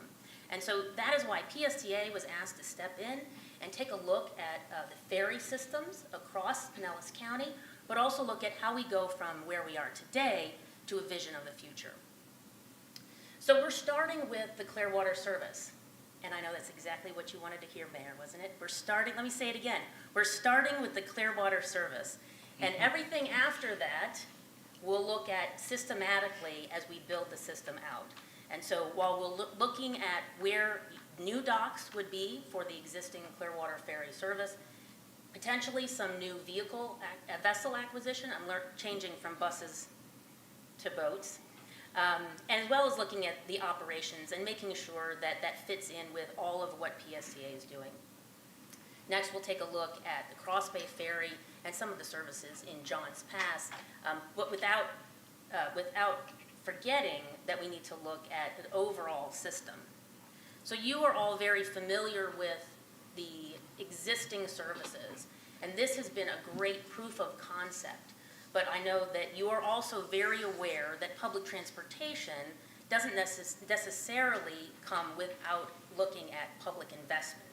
So this has been very difficult for the current operator to continue in a way that maximizes how that service can fit into a public funded service. And next, we've been working with Forward Pinellas on looking at that broader picture of continuing from Clearwater to the South Beaches, connecting into Johns Pass, and potentially someday looking at service from Gulfport around the point to downtown. This is something that the city of St. Petersburg has been looking at and something that they'd like to make sure that they're connecting to the west side of Pinellas County. Some of the key activities that we have been asked to look at are making sure that we are transforming what we have today into a singular integrated system. That means looking at service hours that meet both the needs of our entertainment travelers as well as commuters, looking differently at fare pricing, and equity has been a huge issue in the public transportation and across the nation, and we are looking at how do we make the fare pricing equitable and integrated into what PSTA is doing. And when people start to plan their trips, can they use a singular app in order to make sure how they're connecting into the Jolly Trolley or the PSTA Suncoast Beach Trolley, as well as the ferry, and make sure that we are planning for them a complete trip. And of course, this will not move forward without public sector involvement. And so the City of Clearwater, the City of Dunedin, Pinellas County are going to be very important partners in making this bigger and better come to fruition. We have been looking at what are other agencies doing around the country and how do they look at their waterborne transportation. Some are privately operated, some are operated within the public sector. They're funded in all different ways, and they have fair pricing that is different. A lot of this has to do with who are they serving. And if they are serving an entertainment market, generally the fare is higher. If they're serving a commuter market, generally the fare is lower. There are 3 areas that we are working on right now in very great detail. The first one and 2 are directly related to an FTA, a Federal Transit Administration Passenger Ferry Grant Program pursuit.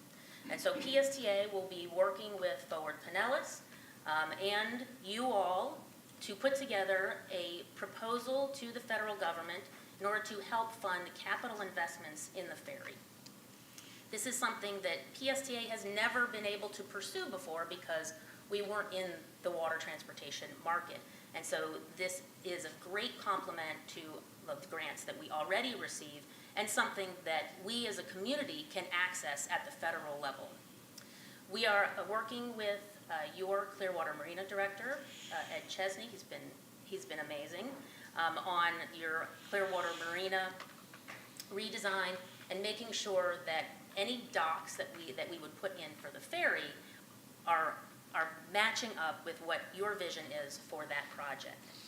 In addition to that, we've been working with Clearwater Ferry and some very interesting manufacturers across the country to look at potential new vessel acquisition.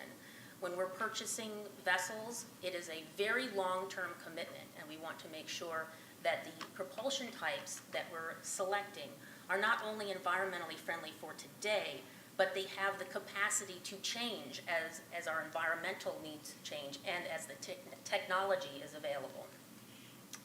Lastly, we're looking at service development options, and what that means is how the service performs, what time does it start, what time does it end, how frequent is it, and looking at some different options so that we can not only continue what we're doing today, but also seek some additional state funding support for those operations. In a little bit more detail, we've hired AECOM through our PSTA contract. It's working with Mr. Chesney and his team on a dock that would accommodate at least 2 vessels and, again, fit into the vision of the Clearwater Marina. What we're looking at right now is a general high-level engineer's cost estimate of somewhere in the neighborhood of $750,000 to $1 million each. Again, these have a very long life expectancy, so you're looking at about a 50-year investment in this. And then we're also looking at this vessel acquisition concept, working with the existing service and the operator, as well as your team, and thinking about what does the future vessel look like. You'll see these are some great renderings that a consultant has done for us, and we're moving forward with them to take a deeper dive on what those vessels might look like.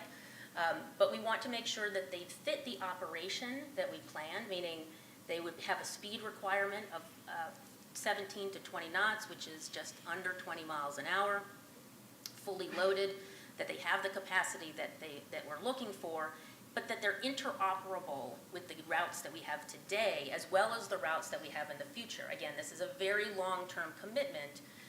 A commitment to a vessel is about 25 years, but at the same time, those can last a lot longer if they're well maintained. One of the most exciting things is the look at the propulsion systems. So we've been working with a team that has experience in hybrid electric services, and so we would potentially build these vessels to accommodate a hybrid electric propulsion system today, but if the body continues to be well maintained, we could move that to an all-electric as the technology increases, and we're able to make sure that we have a reliable system with an all-electric system. So as I mentioned, these are long-term investments, and so they do come at quite a high cost. And so right now we're looking at a high-level engineering estimate of $4 to $5 million per vessel. I know that sounds like a lot, and it sounds like a big range. And so we're going to engage a naval architect to take a deeper dive on these vessels and take a look at how we can bring those costs down without sacrificing some of the characteristics that we're looking for. You may ask the question of why these vessels instead of the vessels that they're running today. And one of the major reasons that we're looking at a commercial grade vessel is because the vessels that you have today are not meant to do the work that they're doing today. And so the maintenance has been a little behind in what needs to happen, but also these vessels will need to be replaced much sooner because of the heavy duty work that they've been asked to do. So our next steps are for PSTA to fund and conduct a concept design phase for the vessels. We'll continue to look at the docks and make adjustments as the vessel concept starts to materialize and solidify those cost estimates so that we can walk into and ask the federal government. We are also looking at what might need to happen on the operating side and those potential commitments that we may ask for from you all and from others to look at how we would support funding that operations, as well as a local capital grant match. We have been exploring with Forward Pinellas an opportunity to look at TDC funding, and we think there may be some opportunities there, but it will not be the only partnership that we will need in order to move this forward. So unless you'd like me to go back to the renderings, which are just, I think, fabulous, just gorgeous, I'll take your questions. Questions? Supporters? Councilmember Beckman. It all sounds fantastic. I was going to ask, does it look promising to gain funding, infrastructure funding from the federal government? Are you guys real hopeful? We are very hopeful. However, frequently federal applications take a couple of years to mature. So we would like to put in an application this year and just see how it goes. We are looking at this funding opportunity, which is highly competitive, but we also believe that we are also leaving some money on the table in other areas, and so we're going to explore those as well. And then where does this fall in a list of priorities? Because I know you guys are doing like electric buses and different things like that. So how do you see a water ferry falling in? So we do have priorities at PSTA. I would say our top priority right now is also a Clearwater project. So our top priority at this moment is the Clearwater Multimodal Transportation Center, and so this falls behind that. Thank you. Other questions? What are we looking at as far as matches now? Is it a 50-50 or? So the capital matches are 80-20. So we're looking at maybe collecting maybe a $6 million capital match. And then we'd have to take a look at operating funds. The existing service, we would probably have to do on our own. Any future service expansions, we could apply to the Florida Department of Transportation for a 50-50 grant. We have another item later in the agenda on the local option gas tax. You are a transportation expert. Probably won't be popular. Can you just speak to the fact that the federal government is kind of like God? God helps those who help themselves. Can you just talk about grants and how the local option gas tax matters? Yes. So let's set the gas tax aside for just a moment, and I certainly can answer questions about how those pay for roadways and other transportation, both in the state of Florida and nationally. But to your point, Mayor, we can have the best project on paper that anyone has ever seen.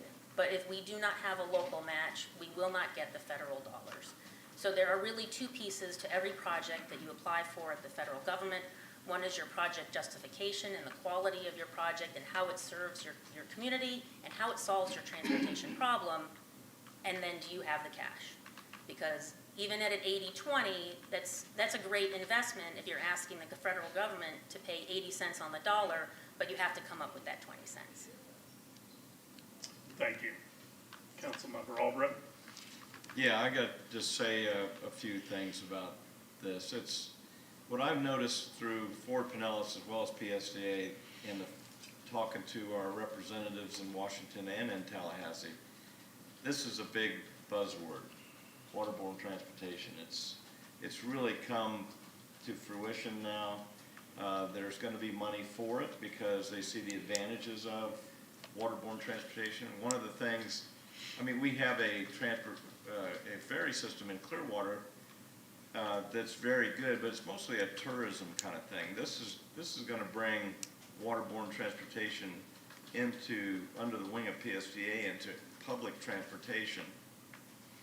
And because of where we live, where we have an out island system all the way down to Tampa Bay, it really makes more sense to have waterborne transportation where you can go from A to B directly instead of going down to find a bridge to go to A, and then, I mean, much more mileage involved. And so I see this as something that is really going to be take off, I think, and really be very valuable for our area. You know, other cities, it's not like we're reinventing the wheel. I mean, you can go anywhere that has cities that are on the water and, you know, that have had waterborne transportation is very successful. So I'm hoping that that will come into fruition here. Any other questions? I want to thank you for coming out this morning.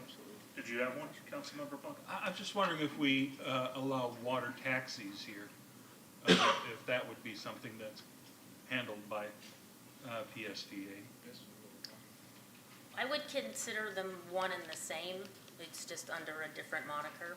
So it's more about what is the service and what is the frequency and what is the size of the vessel. So these would be just larger water taxis. I want to thank you for coming out this morning. We look forward to continuing to work in conjunction to make these projects come through, and our best to Mr. Miller. Item 3.1. Approve an interlocal agreement with Pinellas County to increase the local option fuel tax by 5 cents. Mr. Lavery. Good morning, Michael Lavery, the City Manager's Office. Pinellas County is seeking your approval for an interlocal agreement regarding an increase to the local option fuel tax. This details how the additional tax that the county is considering would be distributed. The tax funds the existing tax, and the proposed increase in tax funds the county's transportation trust fund, and the trust fund is projected to be exhausted in fiscal year 2022. An additional 5 cents, which the county will be considering, would bring Pinellas County to the current state cap for local option fuel taxes. This agreement, approval of this agreement by you does not implement the tax and does not support the tax increase. It simply details how the revenue will be distributed if the Board of County Commissioners implements the tax increase. Should the interlocal agreement be approved, the Board of County Commissioners will then discuss whether they will implement the tax and to what level, between 1 and 5 additional cents. The proposed distribution is the same formula as the existing 7 cents in fuel tax, which was renewed in 2015. Pinellas County will receive 60% of the tax, and the incorporated municipalities will split the remaining 40% based on population. With that, I'll take any questions. Any questions? I'll tell you this, you know, we're only approving the local agreement, but this has been talked about for decades. And I asked that question of Ms. Borchers because I know there's been times in the past where we have not done as well in the grant process because we had not maximized our local option gas tax. And nobody likes to put in new taxes.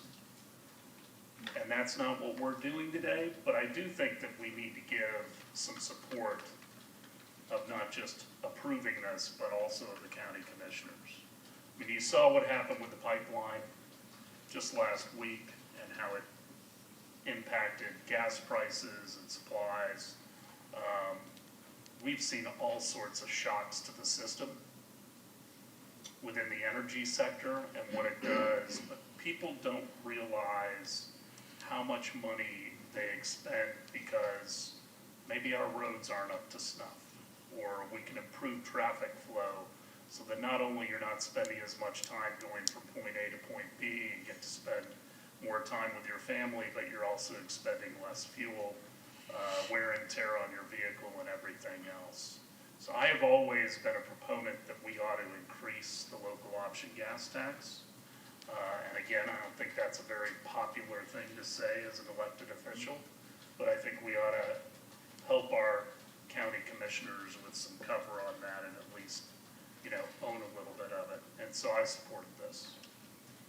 Vice Mayor? Well, I agree, and I think, when you get into payment of taxes, this is about as fair a application as you can have, because the people who use the most pay the most. I think there's but I know, as Senator Brandes said at the legislative breakfast last week, in this decade, they expect by the end of this decade, electric vehicles to be 15 to 20% of the vehicles on the road. Electric vehicles do not pay the gas tax. So we're losing revenue there. And he made reference to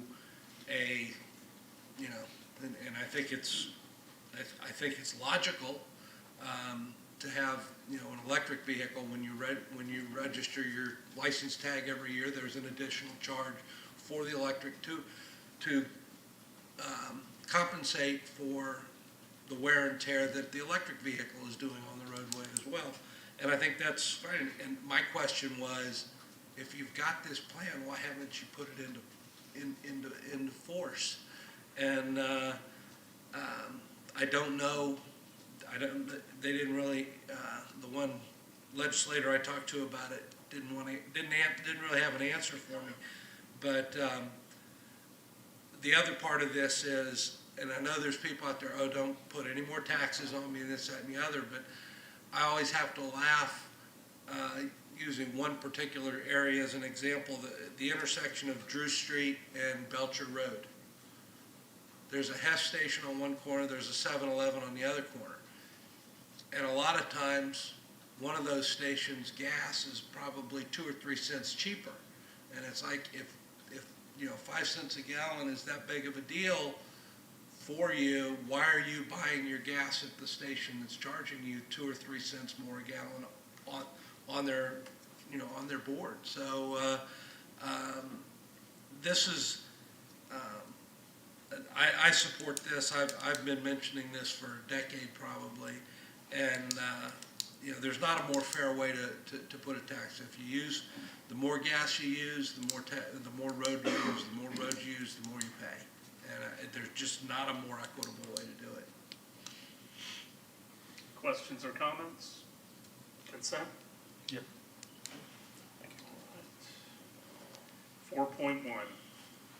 Accept a gas utility easement from NRF Pinewood LLC for the construction, installation, and maintenance of gas utility facilities on real property located at 3860 Tampa Road, Oldsmar, Florida, and adopt the appropriate resolution. Mr. Langill. Good morning, Brian Langill, Assistant Director for Clearwater Gas System. This is a gas utility easement to install our lines in a shopping center plaza to serve a restaurant. It's located in Oldsmar, just off of Tampa Road. I'm happy to answer any questions. Any questions? 4.2. Authorize a purchase order to General Utility Pipe and Supply of Trussville, Alabama, in an annual not to exceed amount of $1,800,000 for the initial term of May 21, 2021 through May 20, 2022, with 2 one-year renewal options pursuant to invitation to bid 19-21 polyethylene pipe fittings and steel pipe fittings, and authorize the appropriate officials to execute same. Mr. Langill again. Yes, this is a bid that we did for the gas pipe that we install in the ground to serve our customers. So this would be the plastic and the steel gas pipeline and fittings that we need. We had 3 bidders on this one. General Utilities Pipe and Supply came in the lowest and most responsive on this bid. We did have Consolidated did come in as a second lower bidder, and we were originally going to award some line items to them, but they did withdraw their bid a couple weeks ago, so we're requesting that you approve all of the bid items with general utilities. And then the third vendor was Core and Main. They do mostly water, storm, and sewer work, and so their bid prices were considerably higher than what we saw with the other bidders. So we're requesting that you award it all to general utilities at this time. Any questions? Consent? Yep. 5.1. Authorize an increase to purchase order number 21000409 to Signal 15 Inc. of Largo, Florida for the purchase of ballistic vests and vest carriers in an amount of $35,000, bringing the total not to exceed annual amount to $135,000 through September 30th, 2021, and authorize the appropriate officials to execute same. Chief Slaughter. Chief Slaughter of the Police Department. Good morning, Council and Mayor. This item is to increase the purchase order to single 15 for a total of $135,000. The original PO was done for $50,000, but once the council directed us to implement a body-worn camera program, the department had to shift some of their uniforms and start implementing outer vest carriers that would hold the camera a little more flush and secure. The outer vest carriers and the ballistic material are custom fitted for the individual officers, so they do have an expense that we have to incur. The city manager was able to increase the PO by $50,000, which made the total of $100,000, but the department is now seeking authorization for another $35,000 for a total of $135,000 for the total fiscal year. Like many agencies, the department's had some increased levels of turnover, and that also has some financial impact on our ability to get this done. This is funds that we do have available for us in our budget, just need the authorization for the purchase order. We're happy to answer any questions. Questions for the chief? What's the lifespan of these? Vests are 5 years. The outer carriers, we're kind of new to it. I'm hoping to get, I'm thinking we might have to do, one every 2.5 years. I'm not sure they're going to make it. They'll fray and get, degrade. But the total outfit for the carrier and the cover is about $1,000. And what if somebody's body changes over time? We hope that doesn't occur, but Okay. it does. You said they were custom made, I mean. Yes, they are. And Okay. there are some more challenging to fit than others. All right, consent? Yes. 6.1. Approve a contract for purchase of real property located at 701 Franklin Street by the City of Clearwater for property owned by the Community Redevelopment Agency of the City of Clearwater for a purchase price of $525,000 and total expenditures not to exceed $530,000, and authorize the appropriate officials to execute same together with all other instruments required to effect closing. Mr. Burzak. Robert Burzak, Real Estate Services. The purchase price has been reached through a mutual agreement of the City Council and the CRA Board of Trustees. It is based on the $525,000 acquisition cost of the property in 2019. I understand you heard this earlier, so if you have any questions, I'd be happy to answer. Any questions? Consent? Yes. 6.2. Declare 3 parcels of certain real property in Section 15, Township 29 South, Range 15 East, located at 704 Court Street, 710 Court Street, and 701 Franklin Street in Clearwater, Florida, as surplus for the purpose of conveying the 3 parcels to the Pinellas Suncoast Transit Authority in exchange for a parcel owned by the PSTA located at the northwest corner of South Garden Avenue and Pierce Street, Clearwater, Florida, in order to effectuate PSTA's construction of a new multimodal transit facility. Mr. Burzak again. The city is the current owner of 2 of the 3 parcels at 704 and 710 Court Street to be conveyed to the PSTA. As a prerequisite to the declaration of surplus, the 3rd parcel requires approval at Thursday's meeting. All 3 parcels are required to individually assemble for the purpose of acquiring key parcels well suited for transit, government, or governmental purposes. The appraised value of the 3 parcels was $3.6 million and $3.3 by 2 independent appraisers. City manager have reviewed the surplus declaration and support it. Be happy to answer any questions. Questions? Well, at long last, when did we buy this? 2000? 2011. 2008. Parcels. Oh, I'm talking about the Times property. It's in 2011. 11? No, It was 8, I it was think. earlier than that. no matter, but it's been a long time. Goes way back. And this will also help with our contribution, right?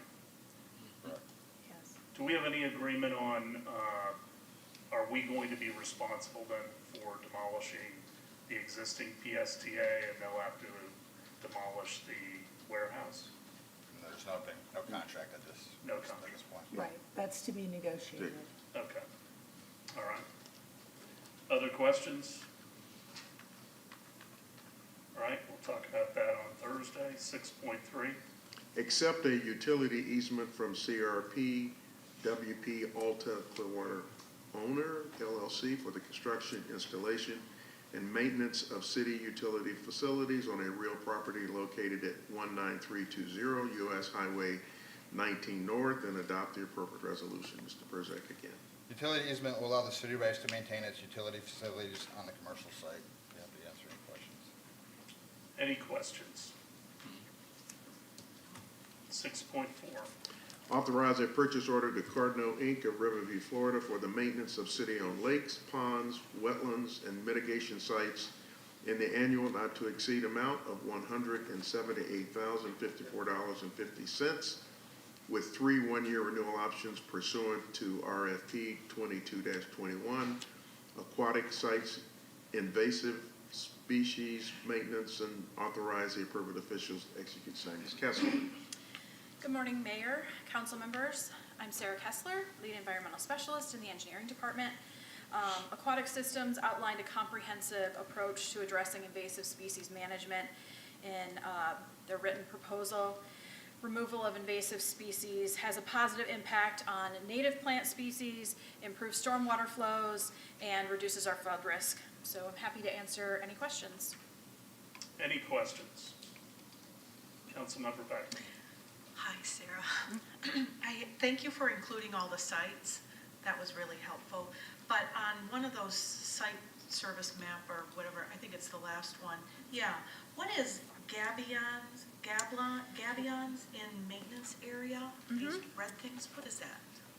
Gabions are, they're metal baskets that we've gone and put different size rocks in order to stabilize a channel. So a lot of times we have an easement behind homes or in narrow areas, and we had an open channel there, and then we have erosion and things like that. And so you put these baskets in that allow water to flow, and it stops the erosion.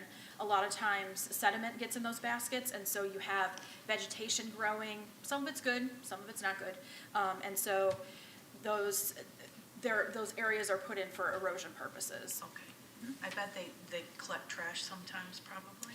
Generally, the flows through them are pretty good, and so trash is collected in different places. Generally, those areas are pretty clean. Okay. And then the other question I had is, around those areas, is it a possibility or useful to have education to residents? I mean, are they doing anything that causes more vegetation or invasive species in those areas that we could reach out and let them know what to do or not to do? So I would say, for the most part, residents generally don't contribute to our invasive species problem. We just have so many, and the seed source that we have contributes to them. Most of the time, residents can help with the improved water quality, and we do a lot of education related to that. As far as invasive species, I think the Parks Department does a great job when they do the cleanups at Moccasin Lake Park, educating on what it is. I don't think residents contribute that much to our invasive species population issues. And then if residents or if anybody who lives around these ponds and water areas, if they think that there's a problem, do they use Clearwater Connect, or how would you like them to? Yes, Clearwater Connect is a great way to let us know that there's an issue. Pinellas County also has a 24-hour line, and they send those issues directly to us. So if they're not sure who to contact, Pinellas County is a great source, and it gets to us, or Clearwater Connect is a great source as well. This really isn't on this issue, but driving by Glen Oaks Park this weekend, it's completely dry. Did we release more water No. than expected, or it's the So drought conditions? we're doing some research into why this has happened, because it's happened for the past couple of years. And there used to be a well there, and so that might be a reason, like when we built the golf course, or when we took out the golf course and built the park, it could be that that well is leaking, even though it was closed, or we're not really sure why the water is gone.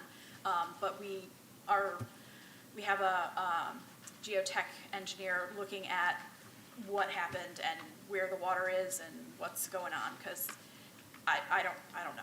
There might be some really thirsty birds, like, I don't know. That's a lot of water that's gone really, really fast. Shockingly fast. Shockingly fast, yeah. So And we I are. just wondered if we're gonna lose some of the vegetation because of it. It, hopefully, we'll get some rain at the end of this week, and that's what happens, is as soon as we get rain, that creek fills up and it flows through and it fills right back up, and so we have not lost any vegetation because of it. So hopefully that won't happen this time, but we're looking into finding out why this is happening. All right, consent? Yes. 6.5. Approve construction manager at risk proposal from Biltmore Construction of Bel Air, Florida for the wayfinding signs program phase 1 at the guaranteed maximum price of $995,826 and authorize the appropriate officials to execute same. Ms. Corcoran. Good morning, Kat Corcoran, Engineering. We've discussed this already a little bit this morning. This is phase 1 of a citywide wayfinding program that was brought to light several years ago. We're ready to move forward, and I do have, do I just put something on the table and it'll go up? You can put on the Elmo. Okay. Or there. So that's our location map of where the signs are going to clear up the fact that, like I said, this is phase 1 of a 2-phase citywide wayfinding program. The bulk of the signs in this phase are in the CRA area. As you can see, there's 96 of slightly less than 150, and the others are scattered about, like there's some clusters in the North Greenwood area, and then as far out as Highway 19 in some of the gateway areas. We're looking at 168 days after notice to proceed to complete the project. I'm happy to answer any questions you have about the program. Questions? Councilmember Beckman. How and when did we engage residents in any kind of feedback, or did we, about the signage? Sure. I took over after design was completed, so I'll call on the planning department to answer that.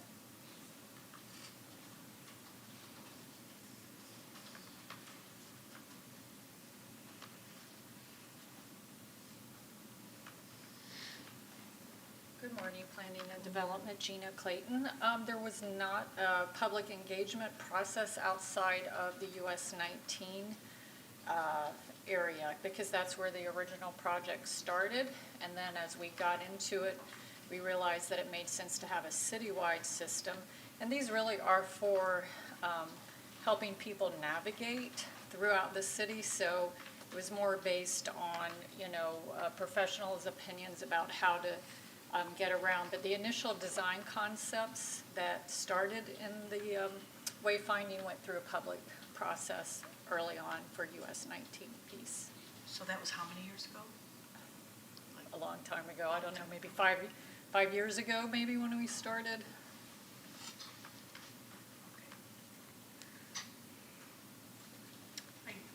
One of my notes here is just, and I know it's just a personal opinion, but as we mentioned earlier, I think signage can be charming and community building, and I'm of the feeling that when you direct your neighborhood to the park over here, or, the nature preserve here, or walking trail, or this is where the Pinellas Trail is, it's a sense of community, and it encourages people to be out moving on their legs, or multimodal moving, bikes, wagons, tricycles, whatever.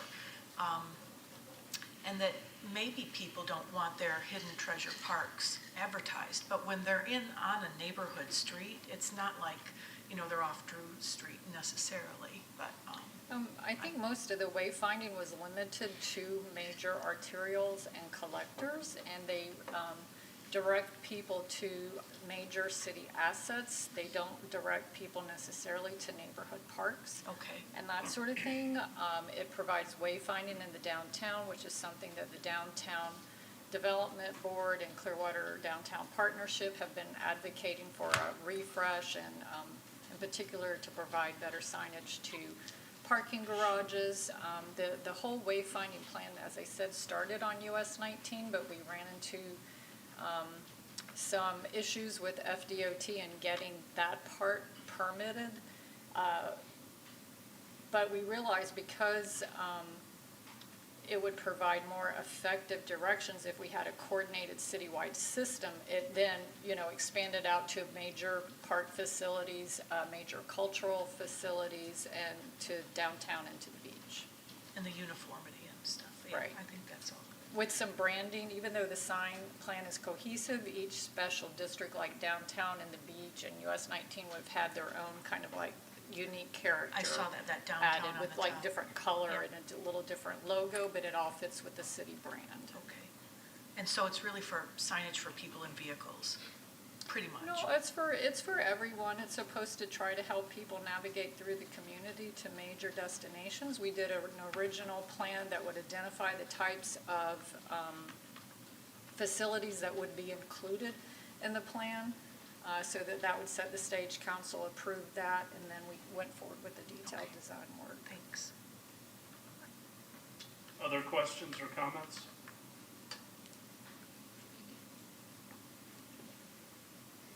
Consent? Yes. 6.6.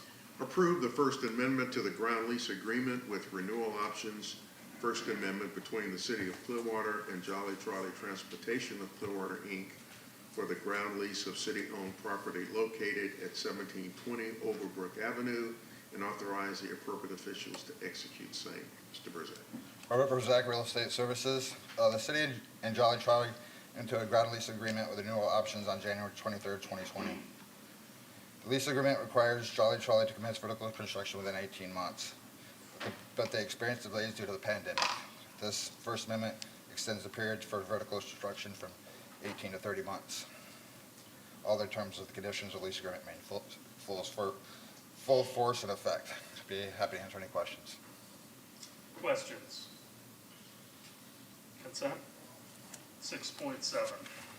Award a construction contract to Gibbs and Register, Inc. of Winter Garden, Florida, per invitation to bid 16-0003EN and 19-0026EN for Cleveland Street Streetscaping Phase 3 and Gateway Festival Core in the amount of $15,215,742.30.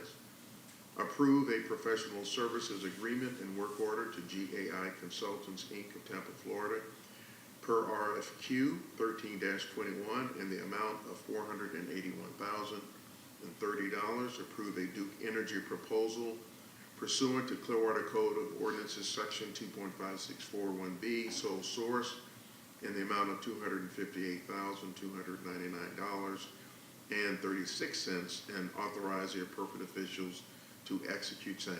Ms. Corcoran again. Morning. I think we've got 4 in 1, being real efficient about it this morning. Oh, Speaking to the mic. Four items. Oh. Just speaking to the mic. 4 items for you today to make this more efficient. So this is the Cleveland Street Phase 3 and the Mercado projects combined, and all of the construction administration requirements to support it. So this has been in the works for several years as well. This started as what was just going to be surface beautification work and quickly evolved into replacing all of the underground utilities. So we're, cutting, or we're heading off any major repairs that we would need. We're expecting 30 to 50-year lifespan out of the new system, which is reaching the end of its natural life as it is. And certainly adding extensive pedestrian amenities, including a designated bike lane, safer sidewalks to use, and safer median arrangements for left turns. Significant amount of planting going in, including some stormwater treatment landscape beds that will help us with our water quality.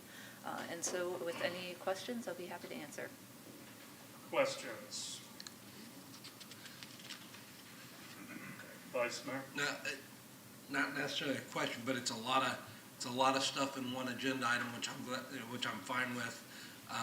This has been a long time coming, and I mean, this is, now, are we still planning in this plan, does this still have the new back-end diagonal parking? Is that part, No. still in the plan? We took that out? Parallel parking. Parallel parking now. Okay, all right. Okay. I did not see in the list any pavers. No, you did not. That's a beautiful thing, okay, because I would not approve that.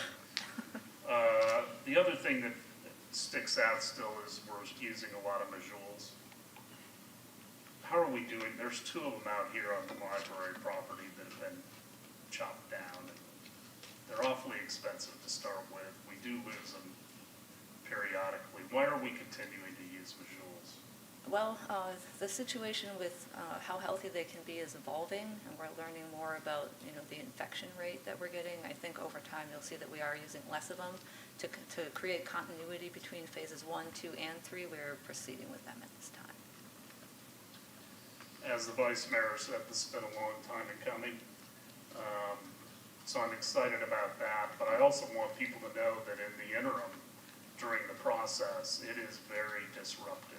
Yes, and I have the full support of the CRA and their team that's going to help us communicate with the adjacent owners, tenants, and residents. And we are certainly blessed to have a bilingual staff member on engineering who has utilities experience, and I'm really not sure how I would have approached this without him. And then we also have, of course, other people who just, basic, less technical Spanish-speaking abilities that we're going to be utilizing so that we have regular meetings. We're going to be approaching anybody impacted one by one as we're creeping down the street, how we're doing this. So it's going to be enormously impactful, and we understand that, and we have been preparing for months and months about how it is we can lessen that and mitigate it. And I also want citizens, if they see this price tag, you can get sticker shock. There are a lot of departments involved in this process. There's a lot of infrastructure underground that needs to be replaced. So this is not just streetscape. No, This most is- of the money is underground. Right. So, any other questions or comments? Consent? Yes. 6.8. Award a construction contract to TLC Diversified Inc. of Palmetto, Florida for invitation to bid 09-0024 UT Marshall Street Water Reclamation Facility Digester Demolition in the amount of $1,599,400. Approved supplemental 2 work order with engineer of record, Arduro Group, Inc. in the amount of $100,629.50, increasing the work order from $137,170 to $237,799.40, and authorize the appropriate officials to execute same. Mr. Brown. Excuse me, Jeremy Brown, Engineering Manager for Utilities. There are 2 digesters at the Marshall Street Water Reclamation Facility. One of them is really old, so we're going to take that down and make room for a future equalization tank. That's the item before you today. Any questions for Mr. Brown? Councilmember Beckman? So, can you explain what digester demolition is? What is a digester? How are you going to demolish and dispose of it? And are there any risks to Stevenson Creek there? Are you going to rebuild a digester, bring a new one in? I don't even know what, it doesn't sound pleasant. The You don't di- wanna well- know what a It was solid digester waste, is. but I do like to learn. We can bring you over and show you if you No, like. yeah, well, I could plug my nose. Go ahead. They're a significant part of the wastewater reclamation process, and what they do is just what they say. There's microbes in there, and they digest the waste, the organic material. They release biogas and produce biosolids. Biogas is primarily methane that gets sent over to a flare. Yeah. The contents will be disposed of with applicable rules, regulations. It's important to us to move this to demolish this digester because we have plans for a future equalization tank, and that is basically a bid tank that when there's a lot of rain event or a lot of flow, the extra flow will go into the tank and kind of dampen the process so there's a consistent stream going through the plant. I'm not sure if that answers your question, but yeah, digesters, they play a major role in producing the biosolids that increasing the So do you biosolids. drain it, like let it dry out and then take it apart and haul it away? And then you're gonna bring that new thing in Well, there to replace it? they're not in the same project. One is just to get the digester out of the way. Okay. And so there are contents inside of it. It's more of a sludgy material. It's liquid, right? There's some solids in there. And so our contractor is going to be draining that, and then they're going to be bringing it off. They're gonna try to dewater as much as they can, and then they're gonna ship the solids part off to a disposal facility that's gonna take care of it. Okay. But the area around it is protected, all that stuff isn't Oh, gonna contaminate? Absolutely, drip off absolutely, or yeah. We're gonna anything? put in the same controls that we normally do with any project to prevent any environmental impacts. We have full, I don't see any reason to sound an alarm or Or make. worry about it? Yeah, Okay. worry about it. How long will it take to do all that? I think we've got about 150 days scheduled, if I believe, for this particular project. And again, when we're done, it's just gonna be, we're gonna level back off, plant some grass, and it's just gonna be a spot basically right now. And then there's a separate project that's designing a future To replace it. equalization tank, yeah. Other questions? Consent? Yes. 7.1. Thank you. Provide direction on a proposed two-tier approval process for allocating the public amenities incentive pool in the downtown. Ms. Fisher.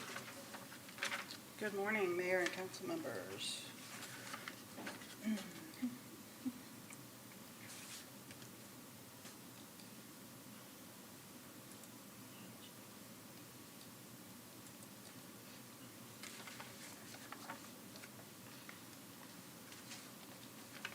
All right.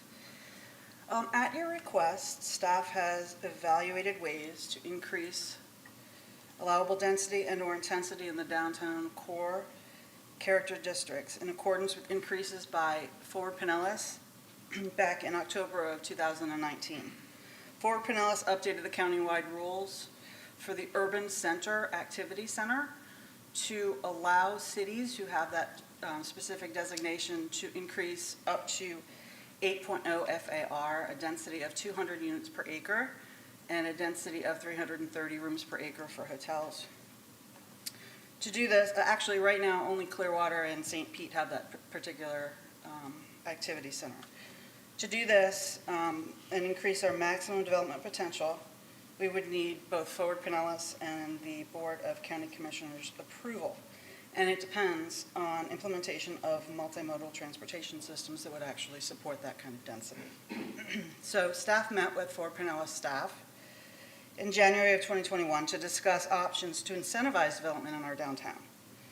The increase would be challenging and premature, and this is primarily because we don't have an adopted multimodal plan. There's no county funding for investment corridors, and there's unclear funding commitment for transportation multimodal projects to support this additional development potential that we would have. So then we were asked to look at other options in order to incentivize additional density and intensity in our downtown core. Other ways that we could do this, we actually have an approved mechanism now. This is our existing public amenities incentive pool. We have additional floor area and units that are allocated for the provision of fees and/or fees in lieu of certain public amenities. It's a negotiated process, and this is done through our Community Development Board. It's available to all downtown properties. To date, this was actually implemented in 2004. To date, it's been largely underutilized, and currently, as you can see from the numbers up there, we have over 2,000 units available and more than 2 million square feet of non-residential. So then we started looking at what other communities do in order to incentivize development, particularly in their downtowns. We examined the codes of St. Petersburg, Orlando, Tampa, and Fort Lauderdale. Each uses different variables and conditions to allocate their units. For instance, some might calculate FAR differently. Some have additional parking requirements, or they have exemptions for specific uses. So none were an exact match to what we do here in Clearwater, but all provide for specific bonus for a specific community or design improvement.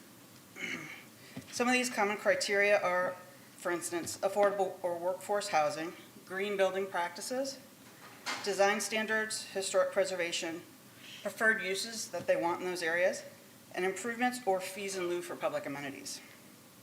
Generally, there's a streamlined staff review process when those criteria are very specific, and then when they're more subjective, or if you want a greater intensity or density, it's more of a negotiated process that's typically done through the council.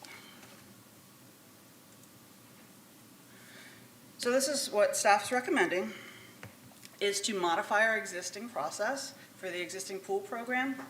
There would be a tier 1. In this tier 1 process, it would be a streamlined staff review. Projects would come in specifically in the downtown core character district, where we want most of our higher urban compact development, and offer a more definitive bonus that's based on some sort of quantifiable, predictable criteria. This density could increase above that base maximum density that we have now, and then stack as you add additional layers of bonus criteria. Tier 2 would be the existing process. It would remain in approval by the Community Development Board. It would be a negotiated process, and that again would apply to the entire downtown district. The maximum density and intensity is based on this negotiated process. In total, neither could exceed that county maximum density or intensity provision, and would depend on the units and the square feet that are actually available in that pool.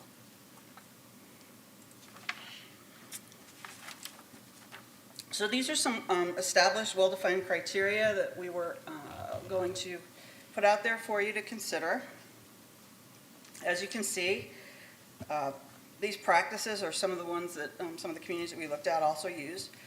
For instance, workforce housing, affordable housing, LEED certification or an equivalent, contributions to planned public amenities. So if we have a plan in place that actually calls out for public improvements, you could pay for those.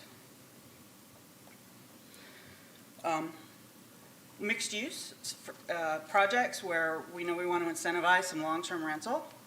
Hotel use, but that hotel use would have to have some sort of a public function space so that we would get more out of it for public use. And good design practices, for instance, not needing to apply for flexibility. These are just suggested criteria, obviously, and represent just some aspects of sustainable building design, affordability, accessibility, and a mix of uses that support a better live-work environment for our downtown. To kind of explain how the process of stacking would be, if you had today's base density, which would be 75 dwelling units to an acre in that downtown core, if you were to also implement a mixed use with rental, you'd get an additional 35 dwelling units to an acre, and then perhaps you added public parking in there, you could get a total of 35 for that, and so you'd have a total of 145. Now, we also compared project data of several other recent downtown developments that also utilize the pool, and most of those density increases were modest. So we wanted to make sure that whatever we allow through this bonus program wouldn't exceed current densities where it would be totally out of character with existing development in the downtown. So we're proposing that we set a maximum bonus density as well, so that you could stack up to a certain height. And as you see in the chart there, those are what we would suggest, residential being 150, which would double what we have today. The hotel would be 190 again, a little more than doubling, 95, doubling, and then the non-residential would be 6.0 FAR. This would ensure that we don't use up all of our existing pool on one large development project. And we would also need to make sure that the infrastructure is in place to support that additional development. Allocation would continue to be on a first-come, first-served basis at the time of development permit approval, and any expired allocations would then go back into the pool. Obviously, those pool units are finite. When they're used up, they're used up. However, let's say that the density is used up first and we still have a lot of square footage. What we use today is a conversion process so that you could take that square footage and actually use it towards additional dwelling units. And so we have a process to do that. It's called intensity equivalencies. One of the other things that we want to propose is a waiver of proportionate density intensity allocation for vertical mixed-use projects. And what this would be is right now, if you go up in your FAR, it has to be balanced out with your density for the residential. What we want to do is be able to allow both to maximize. This would apply to throughout the downtown. So with next steps, the city has already taken many steps to promote redevelopment in the downtown, and we do have a tool in our toolbox now to incentivize higher density development where it's appropriate. So with council direction, we will prepare amendments to the redevelopment plan and the development code to reflect these proposed changes, and this change would allow developers to benefit from a streamlined, predictable process while the community benefits from a more accessible, sustainable development project. So with that, thank you for your consideration. I look forward to hearing your direction. Questions, comments? Councilmember Albrecht? Yeah, when the county went to a higher density, their development plan, I was wondering why Clearwater didn't catch up and approve it. And at the review of I think Ford Pinellas, and you just mentioned it, we had some things that needed to be fixed first. How long will this, I think some of the things we have on the horizon, that are going to be fixed, is this something that's an interim step, or is this going to be? We believe this would be an interim step until the multimodal plan could be put in place and there's additional funding for those transit and transportation proponents that would allow for that higher density. Yeah, because my concern was, if we're going to be attracting developers downtown, we want to make sure that we're on the same level as everybody else, and so it's a good thing. Yeah, thanks. Councilmember Beckman? I like the way this sounds. I just had a question of how does it fit in with the comprehensive plan work that we're doing? Is this in the middle of it, before it, in conjunction with it? So we are currently doing other downtown amendments at the same time to kind of give a little more flexibility and clarity to those sections of the code, and we envision this going right in place with it. So we're looking at, at your direction obviously, bringing this back within the next few months. The comp plan is a 2-year process, which we're only 6 months into it. So this will precede all of that. Okay.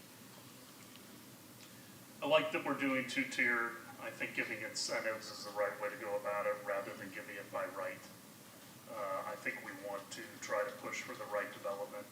I think density is a dirty word in Florida, but when you talk about transportation and making a live, work, and play downtown, it makes a lot of sense. If we do have certain densities, then you can get more public transit and it works.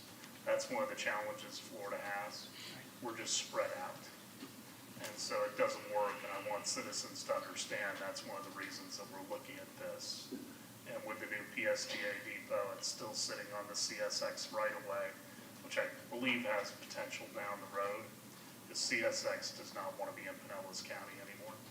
So I think this additional density and intensity makes sense, and I think the way that the staff has gone about it is the right way to do it. So I fully support the direction that you are going. Other questions or comments? No, I would agree with what you said. This is, I think the increased, as you say, density is a bad word, a dirty word, but I think the increased density is going to give us a lot more opportunity as well. So this is good, and I look forward to this moving forward.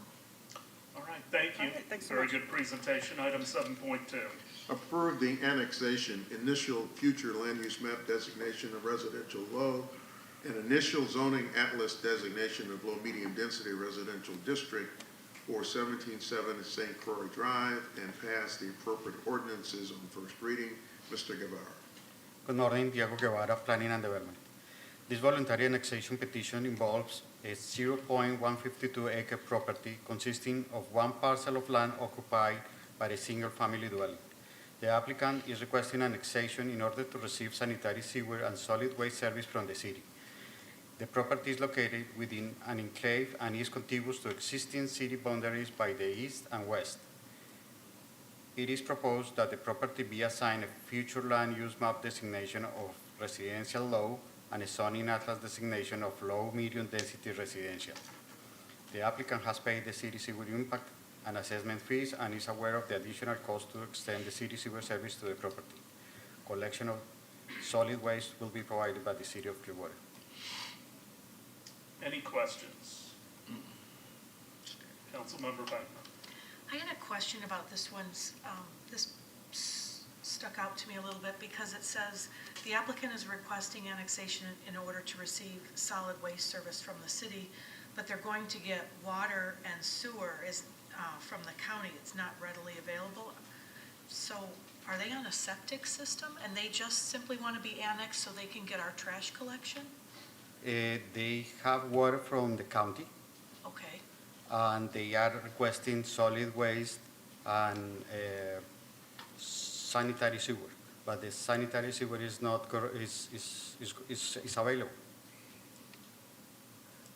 Right, So they are getting sanitary sewer and solid waste from the city.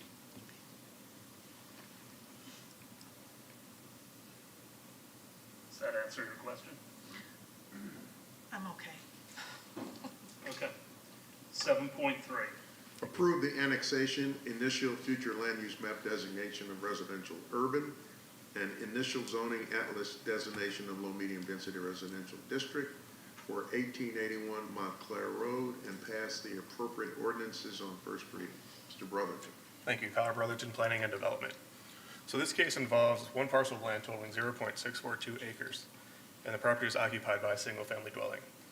The owners of the property are requesting annexation in order to receive solid waste and sanitary sewer service from the city. The closest sanitary sewer line is located in the adjacent Seton Drive right-of-way, and the applicants have not paid the required sewer impact or assessment fees at this time, and are aware of the additional cost to extend to that city sewer service. And then upon annexation, solid waste will be provided by the city. Any questions? Okay, just for clarity. So a house can be annexed in, but they don't have all of our services, water, sewer, and trash. Correct. So they can just, whatever is available, but if getting them off a septic, if water and sewer is available, they must take that, right? We're not having people annex into the city and stay on a septic system if sewer is available. If sewer is available, yes. We do have the option, I believe, to make them connect. I don't know if we've can enforce that, but we do, if it's available, we would definitely like them to connect. Or they're required? No, I don't know if our sewer, Well, that's okay. I don't think we can compel them upon annexation, but we do have incentives. Is that correct? I don't see anyone leaping up to. Because isn't the goal to get people off of septic It systems? is. With a voluntary annexation, you're not going to typically find anyone annexing to come into the city that's not looking to replace their septic system unless they're in an area where they can't get it and they want our solid waste service. So I don't think you're really going to run into the issue that you're talking about, but my understanding is that if there's sewer service in front of your property and you don't use it, you could be charged for it. Okay. So there's built incentives to hook up. But at least, as you noticed, at least one of these does not have sewer available. Right, So right. they will remain on septic until sewer is available. Great. Thanks. Any other questions? 8.1. Thank you. Approved Clearwater Airport 2020 Master Plan Update. Mr. Chesney. Good morning, Ed Chesney, Marine and Aviation. Today I'm going to ask you to approve the Air Park Master Plan update that Council accepted a cooperative funding grant in 2018. This was a $100,000 effort that was paid for 80% by the Department of Transportation. Before I get into the specifics of the plan, I want to talk a little bit about the air park itself and take us back to the year 2000, which is when the first master plan was implemented. Prior to 2000, the air park was a general fund operation. Today, it is an enterprise fund and is completely self-sustaining. A few facts about the air park that some of the viewers might not recognize is that last year the air park celebrated its 90th birthday. So it's been around for a long time. And at one time, the air park occupied the entire parcel of land that now incorporates the landings area. So that was up until the mid-1950s when the golf course development came in and the air park now maintains its existing footprint. But I have old aerials that show runways that crisscross the landings golf course. So a lot of people don't realize that. And when the redevelopment for the landings came up, there were people that said, why doesn't the air park take over the landing? So a lot of pilots like that idea. Another interesting fact about the airport is that it is on one of the highest elevations in Clearwater at 71 feet above sea level. And the reason that's important is that most coastal airports are on the water and they're subject to flooding and they're in high coastal flood zones. So the Department of Transportation appreciates Clearwater Air Park because it is so high and dry. So much so that the Coast Guard, who is stationed at Pye, comes to us during evacuation events and position some of their assets there should the storm be a problem. So we have agreements with them to do that.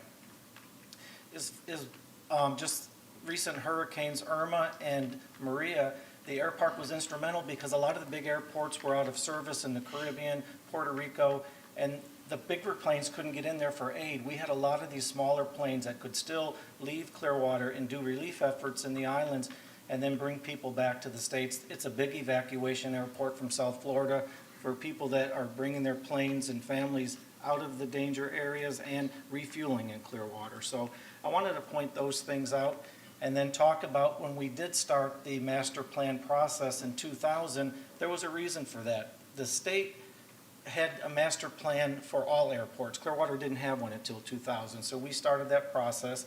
And since that time, we have added things to the air park, and I'll just go over a short list because it's a list that cost millions and millions of dollars to implement, and there are things that we would not have if we had to fund them ourselves because they were all paid for 80% by the state. So after the implementation of the master plan, we installed new taxi runways and pads. We installed 2 brand new T-hangars in 2002. We installed video equipment, security, fencing, electric gates. We extended the south runway 200 feet as a safety overlap and a landscape berm that kind of separated the south end from Gilbert Street there in that neighborhood, which the people enjoy today. 2004 saw the first corporate hangar built at the air park. 2005, we installed the current portable terminal, which was never intended to be there for 16 years. It's simply a double-wide trailer, if you will, but we are still using it. 2011, we saw our second corporate hangar be built. And then in 2013, we extended our runway to 600, we extended it by 600 feet to the current runway length of just over 4,000 feet. And that's important for planes coming in and having too short of a runway, landing early, touch and goes, whatever the situation is. 2014, we installed our AWAS system, which is an automatic weather station. And we also are home to the Civil Air Patrol and the Tampa Bay Veterans Alliance. So there's a lot of things happened at the air park over the last 20 years with the master plan. And there are things in the original master plan that were never built. Right now, we are building Hangar C, which is the oldest hangar at the air park, and it's under construction now. That is one of the projects that was left from the original master plan. Now talking about the new master plan. The new master plan was developed by aviation experts with AECOM, and they are looking at the air park through their eyes. So they are proposing a lot of things to take the airport into the future, safety things, growth things. There's a lot of things in the new plan that people will say, do we really need this at the air park? And I would say, no, nice to have, but we don't need it. But the reason they're in the plan is because if something's not in the plan, it's not eligible for funding. So there are things that will never be built, and approving the plan today does not approve any project in this plan. Each project will come back as a standalone to the council for approval. We will base that on the needs of the air park, the concerns of the neighborhood, and the citizens of Clearwater. So I wanted to, before we take questions, I wanted to make sure that everybody understood that by approving this today, we are approving concept plans, and we have a plan that we can rely on and that the state has reviewed using FAA guidelines and have blessed. And now as we approve this, we are eligible for the next 20 years to implement things. And the plan has things, they talk short-term, long-term, mid-term. So right now, we're looking at short-term needs. And some of those needs are still infrastructure related. We have some old facilities out there that we're updating. We have runway, just like we pave our streets, we have to pave runways and taxiways. So those are the things we're looking at right now. I just brought you a grant previously for some fire systems out there. We're improving the fire capabilities at the air park. The state is funding that because they're funding the infrastructure out there. It's helping their investment. So we'll put a loop system in there and have a new fire hydrant available. So I have Mike McDonald here. He's our Marine and Aviation's operations manager, and he deals kind of day-to-day with the air park, you know, more so than I do. So he's available if you have any questions, but I'll probably ask you if you have any questions about the plan so I can take a break from speaking. Questions for Mr. Chesney? Vice Mayor? Not really a question. I think, you know, the airport truly is a vital asset to our city. But, because I can remember, as you mentioned earlier, alluded to earlier, in my very young, youthful days, being out at the Little League fields, there were planes that would fly right over the Little League fields coming in for landing or takeoff because of the crossing runways they had out there. And then they eliminated the east-west runway when they built the landings. But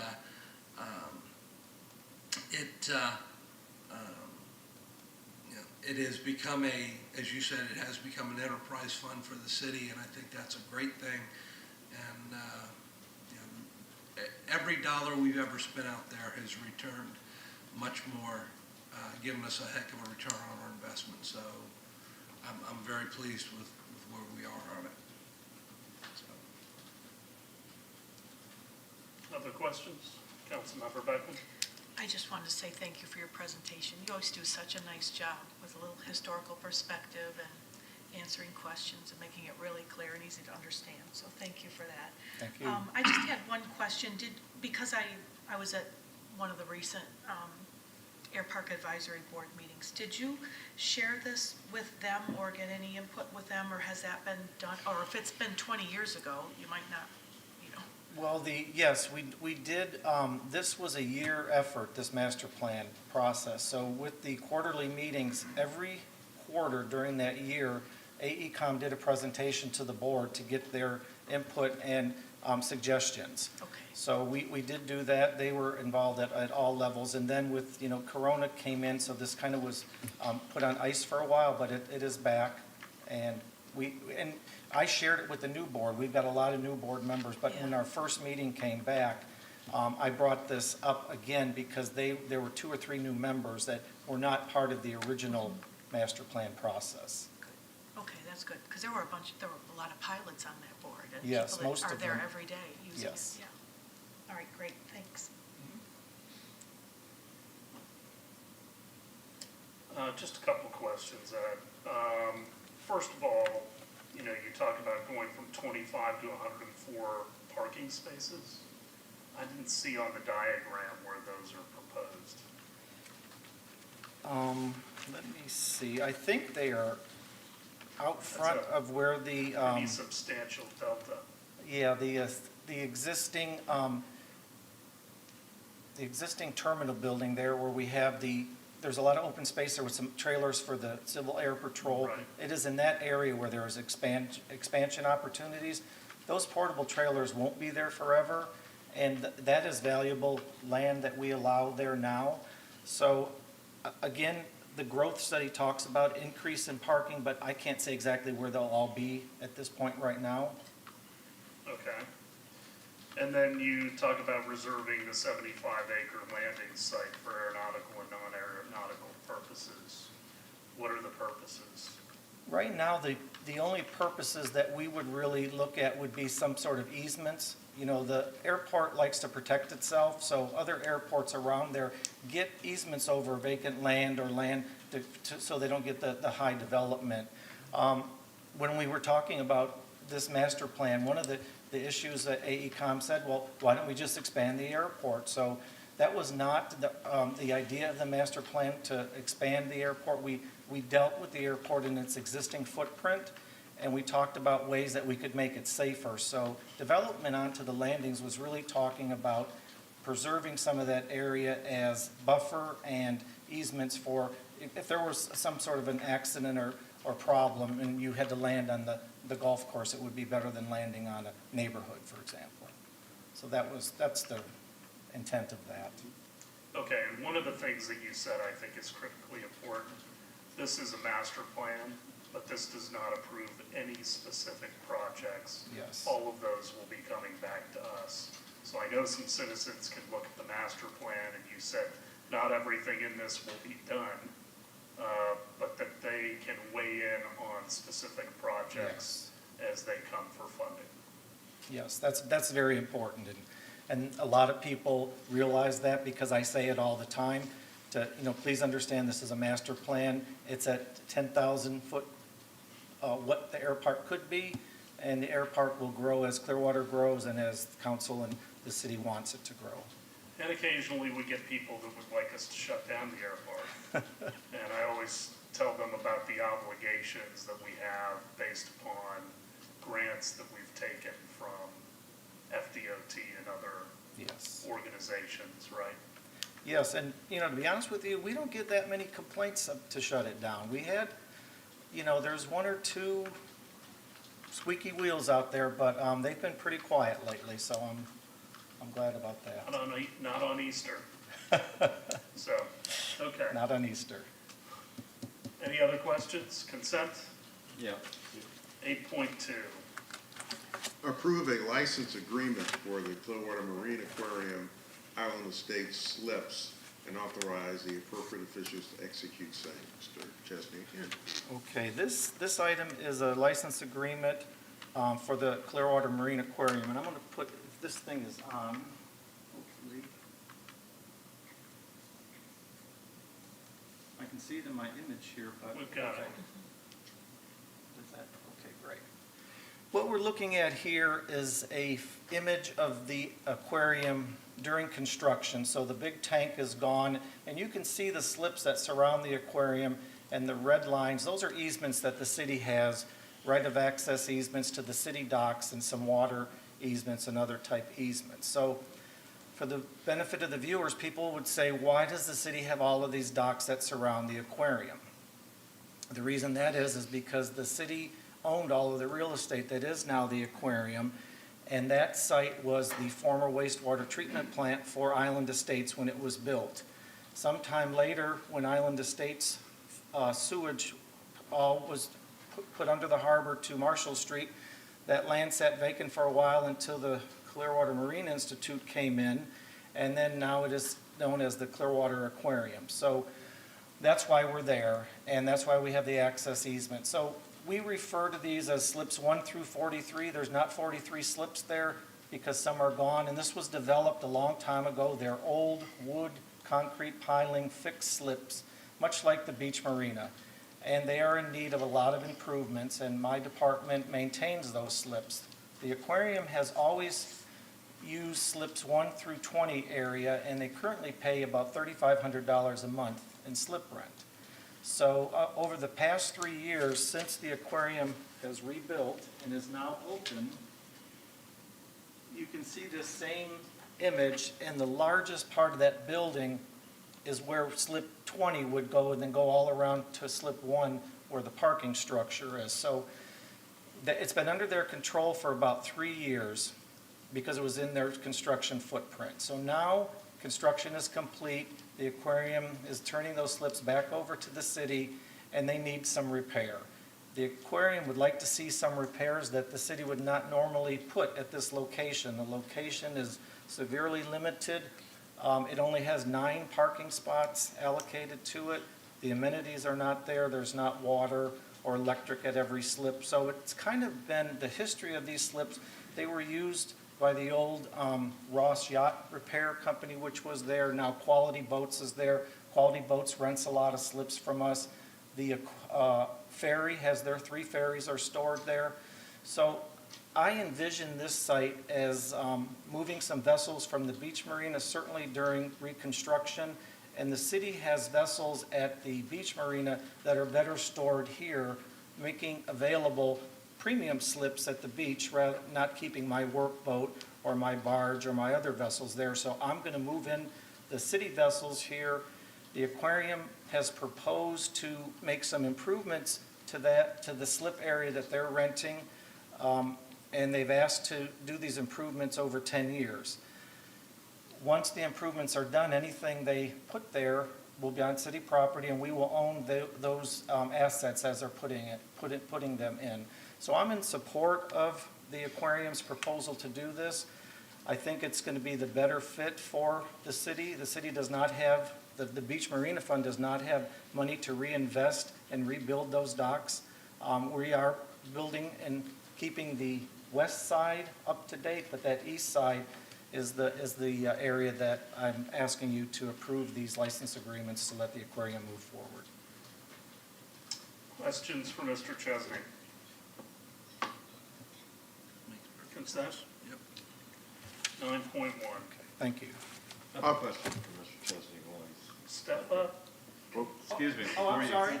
Really I thought I was out of here. This is really not specifically about this one, but how are we moving forward on the derelict vessels? I know that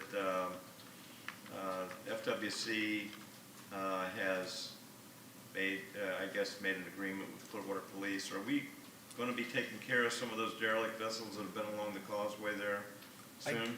I don't think there's an agreement with FWC. I know that we have a Clearwater Police, with our input, has brought a DiveCon, the vendor, to remove derelict vessels as we see fit. That doesn't mean that we're going to remove every derelict vessel, because that's at a cost to the city.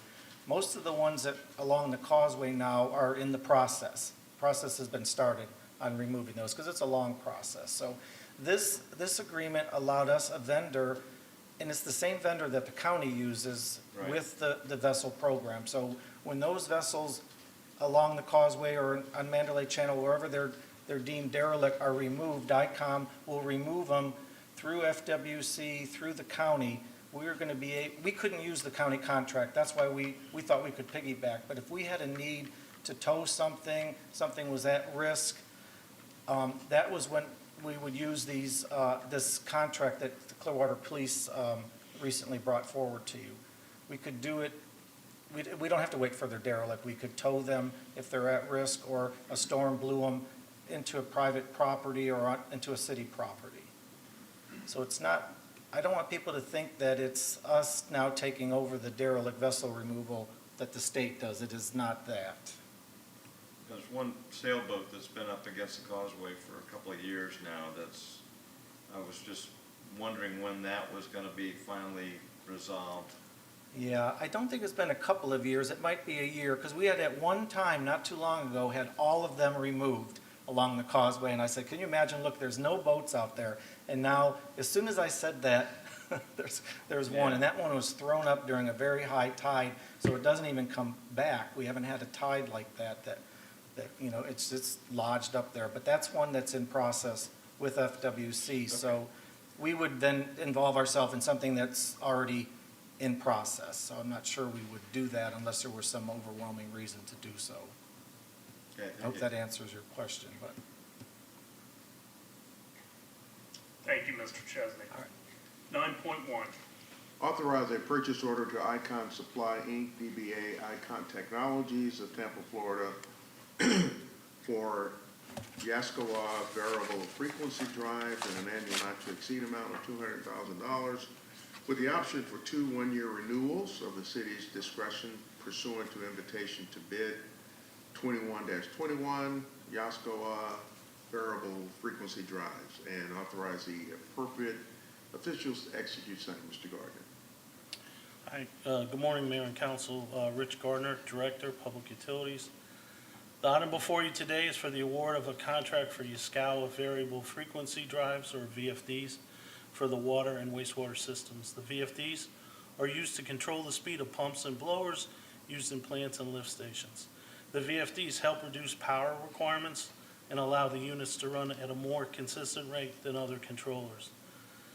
There was one respondent to the request for bids, and we're recommending award to Icon Technologies in the amount of $200,000. This is a one-year contract through May 2022, with the option for 2 one-year renewals. I'm asking for your approval to award, and I'm happy to answer any questions. First of all, congratulations as the new director. Yes. Any questions for Mr. Gardner? No. Councilmember Beckman. One little question. Why do you think there was only one respondent? I mean, is this highly specialized, or is that why? So we had been buying them one-offs through quotes, and we were getting 3 quotes. But when we went out to bid through the bid process, we found out there's only one authorized representative in the state of Florida for these units, and that's who the one respondent is. So does that mean we're now cutting out the middleman and getting a better price? I hope we're getting a better price because now they have a contract, but I think they are the middleman, Icon. They're the local representative. Consent? Yes. 10.1. Approve a purchase order to NRC Gulf Environmental Services, Inc. of Fort Worth, Texas, to pump, transfer, and dispose leachate from the solid waste transfer station in the annual not to exceed amount of $175,000 with 2 one-year renewal options at city's discretion pursuant to invitation to bid. Number 31-21, pump, transport, and dispose of leachate, and authorize the appropriate officials to execute same. And Mr. Farter down here. Change. Good morning. Earl Gloucester, Director, Solid Waste General Services. This contract is just what it says it is. We have a 15,000-gallon holding tank at our solid waste transfer station. The leachate flows from the tipping floor down to this tank, and periodically it needs to be pumped, transported, and disposed of. Questions? Any questions? Consent? Yes. 10.2. Approve a debris management contract with Crowder Gulf Joint Venture, Inc. of Mobile, Alabama, for disaster debris collection, reduction, and removal services, and authorize the appropriate officials to execute same. Mr. Foster again. This contract replaces previous vendor that we had to perform these services after a storm or after some other kind of catastrophic event to remove debris from our rights-of-way, streets, where have you, within the city. Also covers management of debris management site, which you may recall from the 2017 storm was maintained at the Joe DiMaggio parking lot. Questions? Questions? No. Consent? Yep. 11.1. Authorize the city of Clearwater to join the state of Florida and other local governmental units as a participant in the Florida Memorandum of Understanding and formal agreements implementing a unified plan and adopt the appropriate resolution. Mr. Horn, you're in Miss Aiken's. Halfway through it, I realized. And I didn't want to stop. Works for me. Okay. So council, you'll recall back in 2018, the council authorized us to hire Motley Rice to investigate, litigate, and do what was necessary to follow any claims that we may have based on the opioid issue. In November of 2018, Motley Rice filed a complaint on our behalf, and they have been negotiating with various distributors, manufacturers, etc., and there are ongoing bankruptcies, as you have read in the paper. State of Florida also filed an action on behalf of a number of jurisdictions, the state and a number of jurisdictions. They filed that in Pasco County.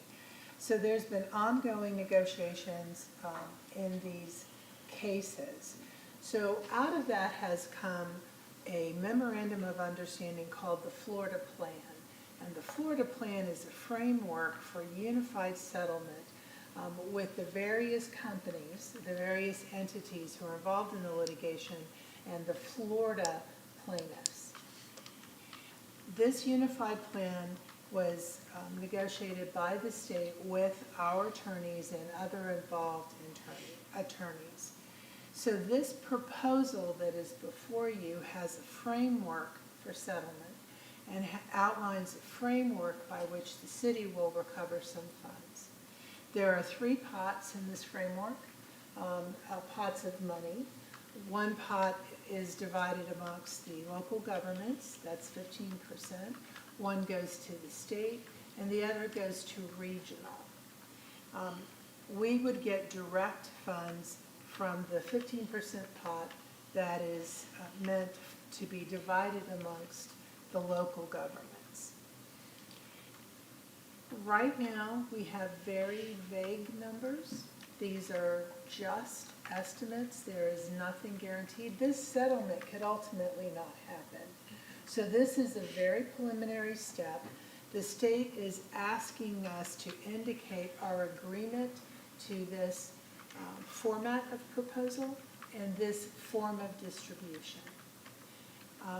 The payments could last as long as 18 years and will diminish over time as some of the settlements are proposed to happen early on and some of them over a long period of time. Right now, the number we're using for the city is $123,000 a year. That may not be a final number, and it may well be lesser. It may not happen at all. So this is them asking us if we will agree. If we fail to agree, it impacts, if enough cities fail to agree, then it will impact the state's ability to negotiate a settlement, and it will likely impact funds that we ultimately get anyway. The state does take the position and has had pending litigation, pending legislation that did not pass this year but may be back, to make it crystal clear that we cannot represent ourselves or obtain outside counsel on issues that they consider to be of overriding public interest. This is the proposal before us right now. It is preliminary. If we get a final agreement, that agreement will come back to you. What you're approving really is the concept. Questions for Ms. Aiken? Does not seem like we have really any latitude on this. You really don't. Okay. We are a very, very, very small player in a very, very, very big one. Okay, we'll hear that further then on Thursday. Any questions on second readings, 11.2 and 11.3? Anything else, Mr. Horn? No, Mayor. Ms. Aiken? No, sir. Okay, I had asked Mr. Horn to add code enforcement as a topic. It is something that is important to me, and I think I wanted to talk about it before we get to the budget this year. I think it affects the look of our city. I think it affects our neighborhoods, the quality of life throughout the city. And I would like to expend more money on code enforcement. I don't want to be too rigorous on residents, but I do expect them to keep their properties up to reasonable levels. And I think the best way to do that is code enforcement. Talked to Ms. Clayton, and she certainly thinks that there is potential for some more inspectors. Do you want to come up, Gina? This is not something she solicited. So she wasn't asking for a larger department or a greater budget. It was something that I think is important as I drive around the city and look at different areas. And we hear oftentimes from citizens who have neighbors that they believe that our code enforcement could be a little bit more stringent and that these derelict properties are having a negative impact on other neighbors. I would agree. We have a lot of those issues. I know that this is going to be a major topic at our strategic priorities meetings, so Mr. Horn has asked me to put together some cost estimates of increasing staffing, and so I don't know if you want to wait until I don't have all those numbers before me, but we have looked at increasing staff. Right now, we have 14 FTEs. We have 9 zone inspectors. We have a manager. We have an inspection specialist and a sign inspector. So we have some good resources. I think there's some opportunities to expand that. But I think with that also comes needs for additional supervisory kind of staff. So I'm going to defer to Mr. Horn about whether he wants to talk about any more specifics with increases, because he and I haven't had that conversation yet. You know, there's a lot of issues out there, and Ken Pieslak, our code enforcement manager, is here, who, if you have specific things we can address. I will say we do have challenges dealing with some properties due to due process issues, notice issues, and those sorts of things, and they are very time consuming, and it's difficult to explain that to neighbors who are enduring whatever impacts that they're experience. Our focus really is on getting out and talking to people, and when we see violations, encouraging the inspectors to make contact with the owners and explain to them, trying to get voluntary compliance. Ken, I don't know if there's anything you want to add, but he's here and available for questions. Well, my hope was to find out if the rest of you feel the same way, and then we can give direction, obviously, to staff. We don't have to finalize anything today, but, you know, if I have support of the rest of the council, that you're all interested, that's what I'm looking for. Well, I've always been a very strong proponent of private property rights and private, you know, ownership rights. But the flip side to that is, if you own a piece of property, you also have responsibilities. And I don't have a problem holding property owners responsible for maintaining their properties. I think I'm like I say, I've always been a strong proponent to be able to develop your property and do things with your property because it is your property. But the flip side of that is there's also there's a responsibility component to it that needs to be acknowledged. I agree with that. Councilmember Beckman? I think it's an issue for residents. They talk about neighbors that have code violations and cars with moss growing on them out front and stuff like that. But my question would be, what's our collection rate? And so sometimes we hear of people coming before us that have $50,000 worth of accrued fines. And so part of code enforcement would be if they don't have to pay a fine, they're not going to be changing their behavior. So what's the collection rate and how many, you know, because if I'm writing $40 checks every other week, I'm going to get my property in order. But if they just add up and, you know what I mean? So I don't know if it's a problem on the collection versus code enforcement going out and writing citations or whatever. So collection on residential property, particularly homestead property, is a very difficult issue. You cannot foreclose on homestead. And ultimately, the hammer with enforcing liens and fines on any property is foreclosure. We do take some properties to the court system, and that does not, they're not protected by homestead there if they have a fine. But when we have to do maintenance, et cetera, we have to go in and mow and trim. That becomes problematic in collection. And there's not a lot we can do about that. Now, commercial properties do not have homestead protection. And we have begun foreclosing about a year and a half, 2 years ago. We select the properties where foreclosure can make sense. But there is no easy answer because the Constitution protects people's homesteads against forced sale.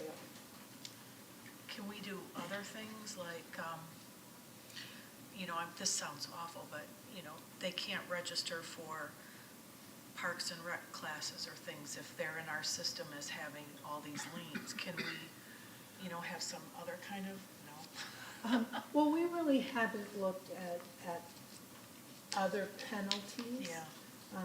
removing other city services if you are unable to maintain your property. We have not looked at that, and I would be concerned about that, but we can see if that has been done, and we can take a look at it. So that would be for residential properties. I mean, are there creative ways that other cities are doing things with accrued fines that? I mean, honestly, as Pam said, we haven't researched that. We have recently, you all adopted a civil citation process. We're going to be implementing it. We were, I think, going to start writing violations this month with it, but it's still a long process, but we're hoping that maybe taking properties there where they have to pay the fees come to the city instead of the court, and we can recite them if needed, will help kind of move people into that direction, but it's challenging. We also are going to be facing with, some new challenges. We're not going to be able to accept anonymous complaints anymore due to Senate Bill 60. So clearly our inspectors are going to be doing a lot more pro-enforcement than they have previously. Yeah. Come on up. How many people, once we cite them, comply with the issues? Is it 80%? 50%? Probably closer to 70%. So if we're citing more people that do have issues, at least 70% of the time, we anticipate that they're going to comply. Yes, we will work with them, and it all works out without getting to the board or local ordinance violation court or the special magistrate. And we're also investigating at the same time, looking into the use of a collection agency possibly for some of this. Other counties and cities have gone that route. I don't know what the success rate is with that, but they, if it can affect your credit rating, sometimes that can gain someone's attention. So is that just harassment with a collection agency? It's just calling them or sending notices? Because you're saying we can't foreclose on them or anything, or take them to court? Well, it depends upon what the property is. Yeah. But if it's homestead, that's correct, we can. Because isn't it already affecting their credit if they do a credit check? No. No? That it doesn't get documented, that you didn't pay your fines from a city somewhere? Well, it may get documented, but we don't report to credit agencies. Mr. Horn? As you might suspect, this is not a new issue, not a new discussion. If you go back 20 years, when I became the manager, it was not uncommon for people to talk about our onerous code inspectors. That was not a very fun conversation. Council members would get that kind of feedback. Staff would then have to defend what they are doing in doing their jobs. So there have been several conversations where I have proposed to council, if you want to really get tough, we can get tough. All you got to do is tell me and pull the trigger. And I believe Vice Mayor Hamilton and the mayor remember some of those discussions. So after some thorough conversation, it was kind of decided that the compliance approach that code enforcement had been using, and by that I mean working with the property owner or the tenant, whoever the case may be, and trying to get compliance, that was always kind of felt that was a better approach. So what I would like for you all to do, to think about as we have our next discussion, is what is your feelings about the kind of warnings, the compliance warning? Our inspectors really try to use the max on the warnings, but if you want us to get a little tighter on giving warnings, that's something that we could certainly consider. Also, the ability to pay. There are some neighborhoods where I believe that tenants and property owners, may not really have the ability to make the kind of investments we believe should be made for them to cure their problem. And so I think when you have this next discussion, think about how you want us to manage through that. I'll point out one area that's very interesting, is parking on the grass. There are a lot of neighborhoods where we have multiple people living in homes that don't have enough parking spaces on the street, so they park on the lawn. I can clearly imagine us, citing them, and then us getting a minor insurrection from the residents, who will say, well, I don't have a place to park. And we really may not be able to help them with more public parking on the street. So there is a kind of a dilemma, part of that I think is just, just the evolution within our community. So I think when we have that next discussion, we can reflect the tone and the focus, because like the mayor said, he doesn't really want to be too onerous on the residents. But on the other hand, what does being less onerous look like? I mean, I think that's the kind of thing that the inspectors will need to get the feedback. And oh, by the way, I did tell Gina that to get the conversation started, I'd double the number of code inspectors. And then we work back from there. So imagine now, if we did that, there is no question the city would feel a presence of code inspectors if we double their numbers. And the question is, how would we handle that kind of feedback? Well, you're going to get screaming. And there'll be one-offs that you'll hear about and you'll say, well, that doesn't make sense. There's always a story behind every situation, right? Of course. And one of the negatives is the more aggressive we get with code enforcement, I don't want to use the word empower necessarily, but we start having neighbors reporting neighbors, and then it creates a real, not a great relationship and not a great atmosphere in the neighborhood itself. So there's a very delicate balance to code enforcement, but it is, as I said, property ownership has rights, it also has responsibilities.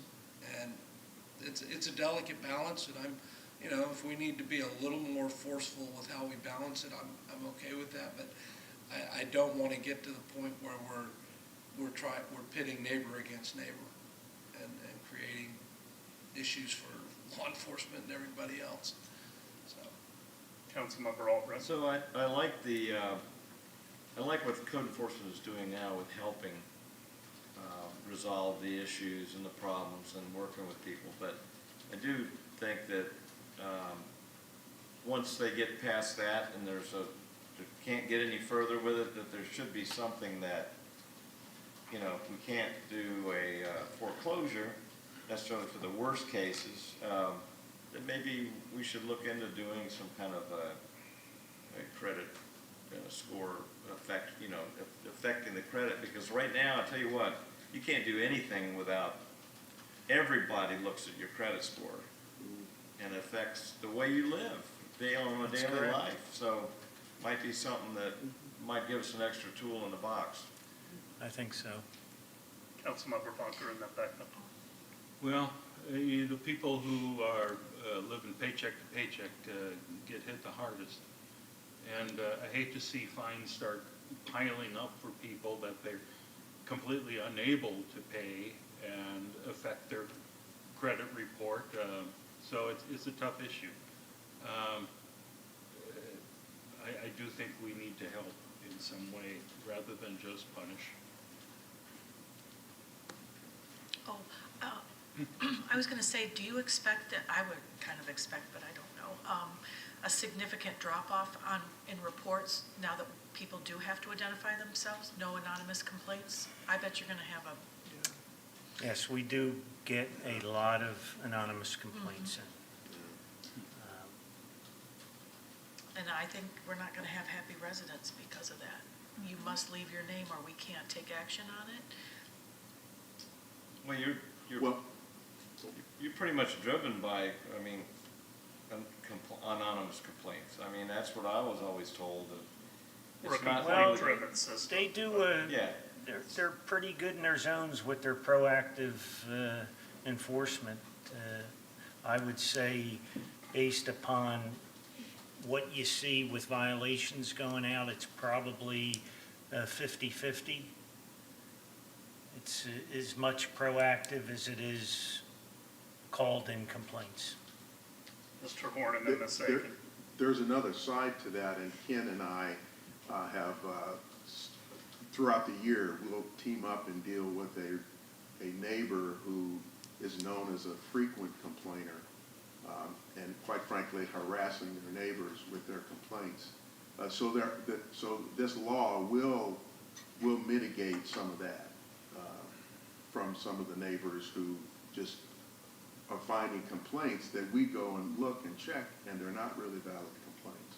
So some of that noise will drop. But I do agree with you that some of the people that don't want to get into conflict with their neighbors will probably not call us and want their name to be known. Ms. Aiken.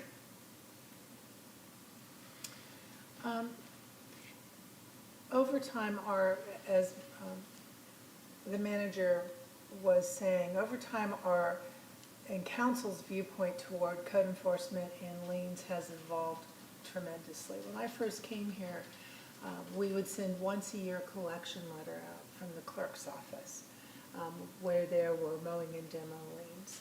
And it was the attitude 30, 40 years ago was, oh, when they sell the property, they'll pay it off. And there was not any aggressive action, and residents didn't expect aggressive action. They would almost look at this as a free, low-interest loan from the city to mow and demo property, and that doesn't happen anymore. I see your expression on that. But years ago, it was pretty lackadaisical. Over time, you guys have become, as a body, a little more stringent. And 2 years ago, we implemented a foreclosure policy on the worst of the properties. Some of them are residential, although not homestead, and you've seen some of those people come up here and complain about our foreclosure activity. And also on commercial properties. Our goal has always been compliance, and typically the ones you see in foreclosure, they're usually not in compliance. If they're in compliance, typically there'll be a negotiation of a reasonable settlement. But it's evolved, and you have become more stringent as a body, because up until 2 years ago, we never foreclosed anything because council didn't want to. When you start foreclosing, when you start enforcing, when you start sending out letters that affects people's credit, you will get pushback. Well, there's an easy way to avoid all of it. Take care of your property. And that's, and maybe there's some people that can't take care of their property and they need to think about alternatives. But it's kind of like talking about the short-term rentals. People talk about the property rights of the people who want to do short-term rentals. Well, it affects other people who live in the neighborhood too. And they also have property rights. And that's kind of where I come down on that issue and on a lot of our code enforcement issues. When you don't take care of your property, you're affecting your neighborhood and your neighbors. And that's not right. So I think you're hearing that there's some support for some additional resources and that we understand it's a fine line. So anything else on this? All right, item 14.2, Council Member Advisory Board attendance.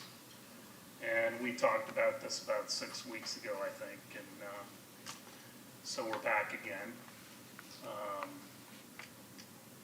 I am concerned about council members going to board meetings because I think some of the things that have been said sound like direction.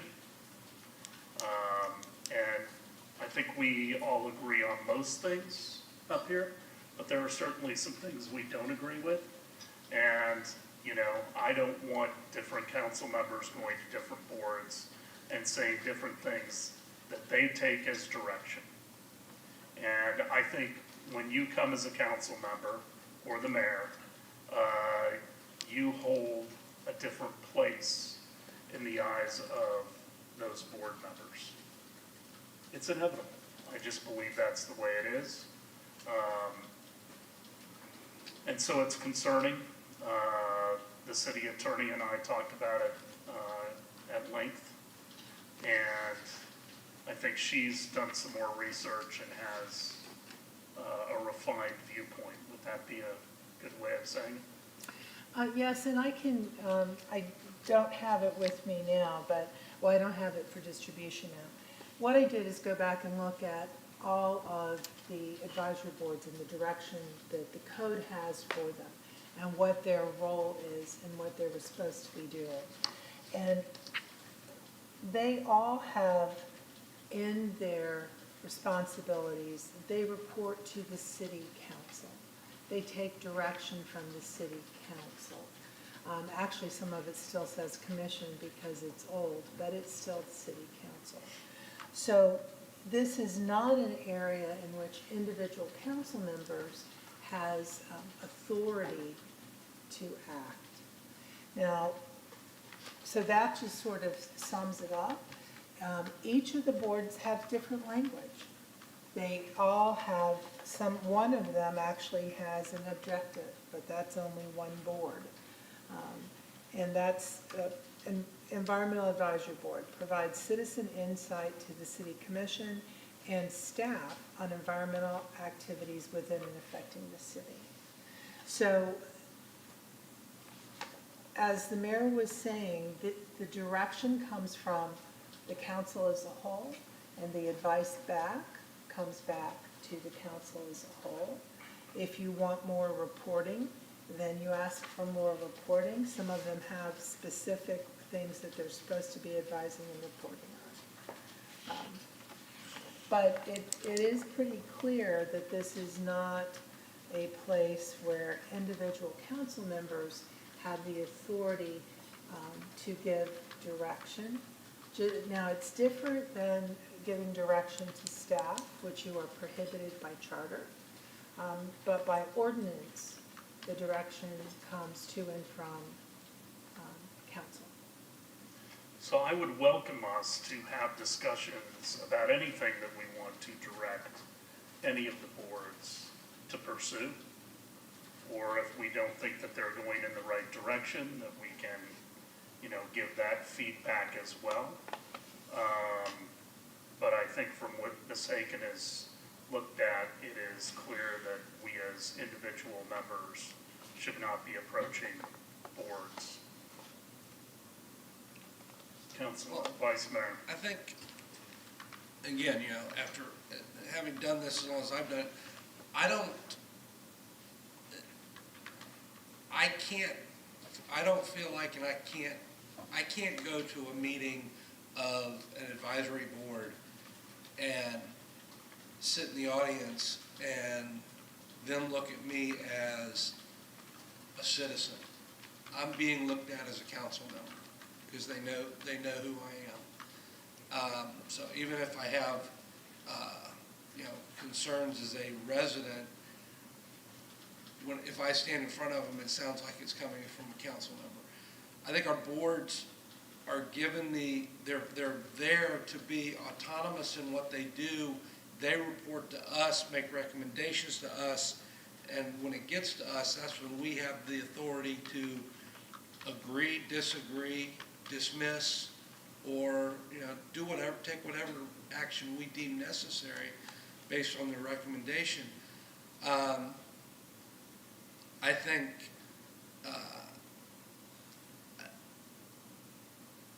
it used to be different in the old city hall. If I was in my office and there was a meeting going on of the community development board or something, I'd walk across the hall and sit in the back row for a little bit and just kind of see what's going on. But I've never felt as an elected official the need to go to an advisory board meeting and have input. They're there to do their work autonomously and report to us. Maybe that's changing, And maybe, the way I do it, it's not written anywhere that that's the right way to do it, but that's kind of my approach to it. So. Ms. Aiken? The other thing, the code in general provides that there will be a liaison with the boards. That liaison is appointed by the manager and is responsive to the manager. So you do have a liaison, and that liaison is through the manager, and each board does have one. Any other questions or comments? I'll make a comment. Okay. Since it's pretty much directed at me. So, I understand that you're not comfortable with me attending advisory board meetings. I will say I love attending advisory board meetings. I love to engage with people who are volunteering their time on a subject that they care about. I did get the message from our previous discussion that you didn't want me to be perceived as giving direction for board members. And so I've been, pretty deliberate in stating that first of all, I thank the board members for being up here. And I'll tell you, 99.9% of the time, I'm the only one sitting out there. There's one person out there. There's a liaison, the board members, and me. And so I get up and thank them, and I listen to their discussion and what their agenda is. And I've been much more intentional in just letting them know what I'm looking at, what I'm working on, especially the Affordable Housing Advisory Board and the Environmental Advisory Board, and sort of the Parks and Rec Advisory Board. But those are the three big ones that I really, care about. And there's a lot going on, especially, with affordable housing and me sitting on the continuum of care. And I've been, I haven't said too much, but I am there to listen. And I do want to send the message to those residents who serve that I care about their service, and I want to know what tasks they've been given. Because to be quite frank, I think that there's a whole lot of talent on our advisory boards that could be utilized much more than a once-a-year one-pager. So I do have a problem with a once-a-year one-pager where they're supposed to advise us and we can act on it. And maybe that's something that we can look at as far as changing that. So, if it makes anyone uncomfortable that I'm speaking during an advisory board meeting, then I won't, but I will certainly continue to attend and take notes. And, if people who serve on advisory boards are my friends, which a number of them are, then I can certainly have conversations with them about articles I find or things that are going on in St. Pete or other municipalities, and we just share information about a common interest and passion. But I won't do it up there, and I won't give direction. I don't have a problem with you going to the board meetings. The only reason I know you're going to the board meetings is I'm watching the board meetings and I see you there. Okay, And, that's good. and I think some of your comments are borderline direction. And it's fine, you have a point of view. We all have a point of view about every subject. And we care enough to be involved within the city. I don't mind attendance. It's when you start to talk to the board, it, in my opinion, has been direction. And I don't think it was as much, but it was still direction. Can you give examples, like an example of direction? Well, not only questions that you're asking staff of what they're doing, which I think ought to be going through the city manager, rather than you being at the dais speaking to Mr. Lane and the board members. I hate using this word. It's inappropriate. Okay. That's really what it comes down to. Would We that have to be- know our roles. Yeah. And I am happy to have boards come and speak to us and give more reports, and we can ask questions and then come back and give them direction as a body. A direction that all of us, or a majority of us, agree upon. But I'm going to give an example that I don't even believe in, but let's say You know, I wanted to go to the Environmental Advisory Board. And my view was that solar has too long a payback, we shouldn't even be looking at it. Now, let me ask you something. Would you go bananas over that? I'd want to see your documentation that you shared with them. I wouldn't go bananas. Honest to God, I would not go bananas. But I would say, what did he share with you that supports that statement? That's all. My point is, it wouldn't be appropriate for me to do that.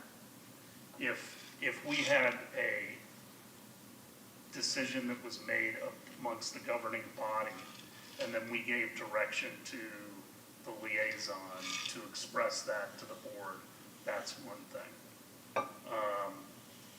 I am not upset by people going to board meetings or watching them or reading the minutes or anything like that. I think it's good, it's appropriate.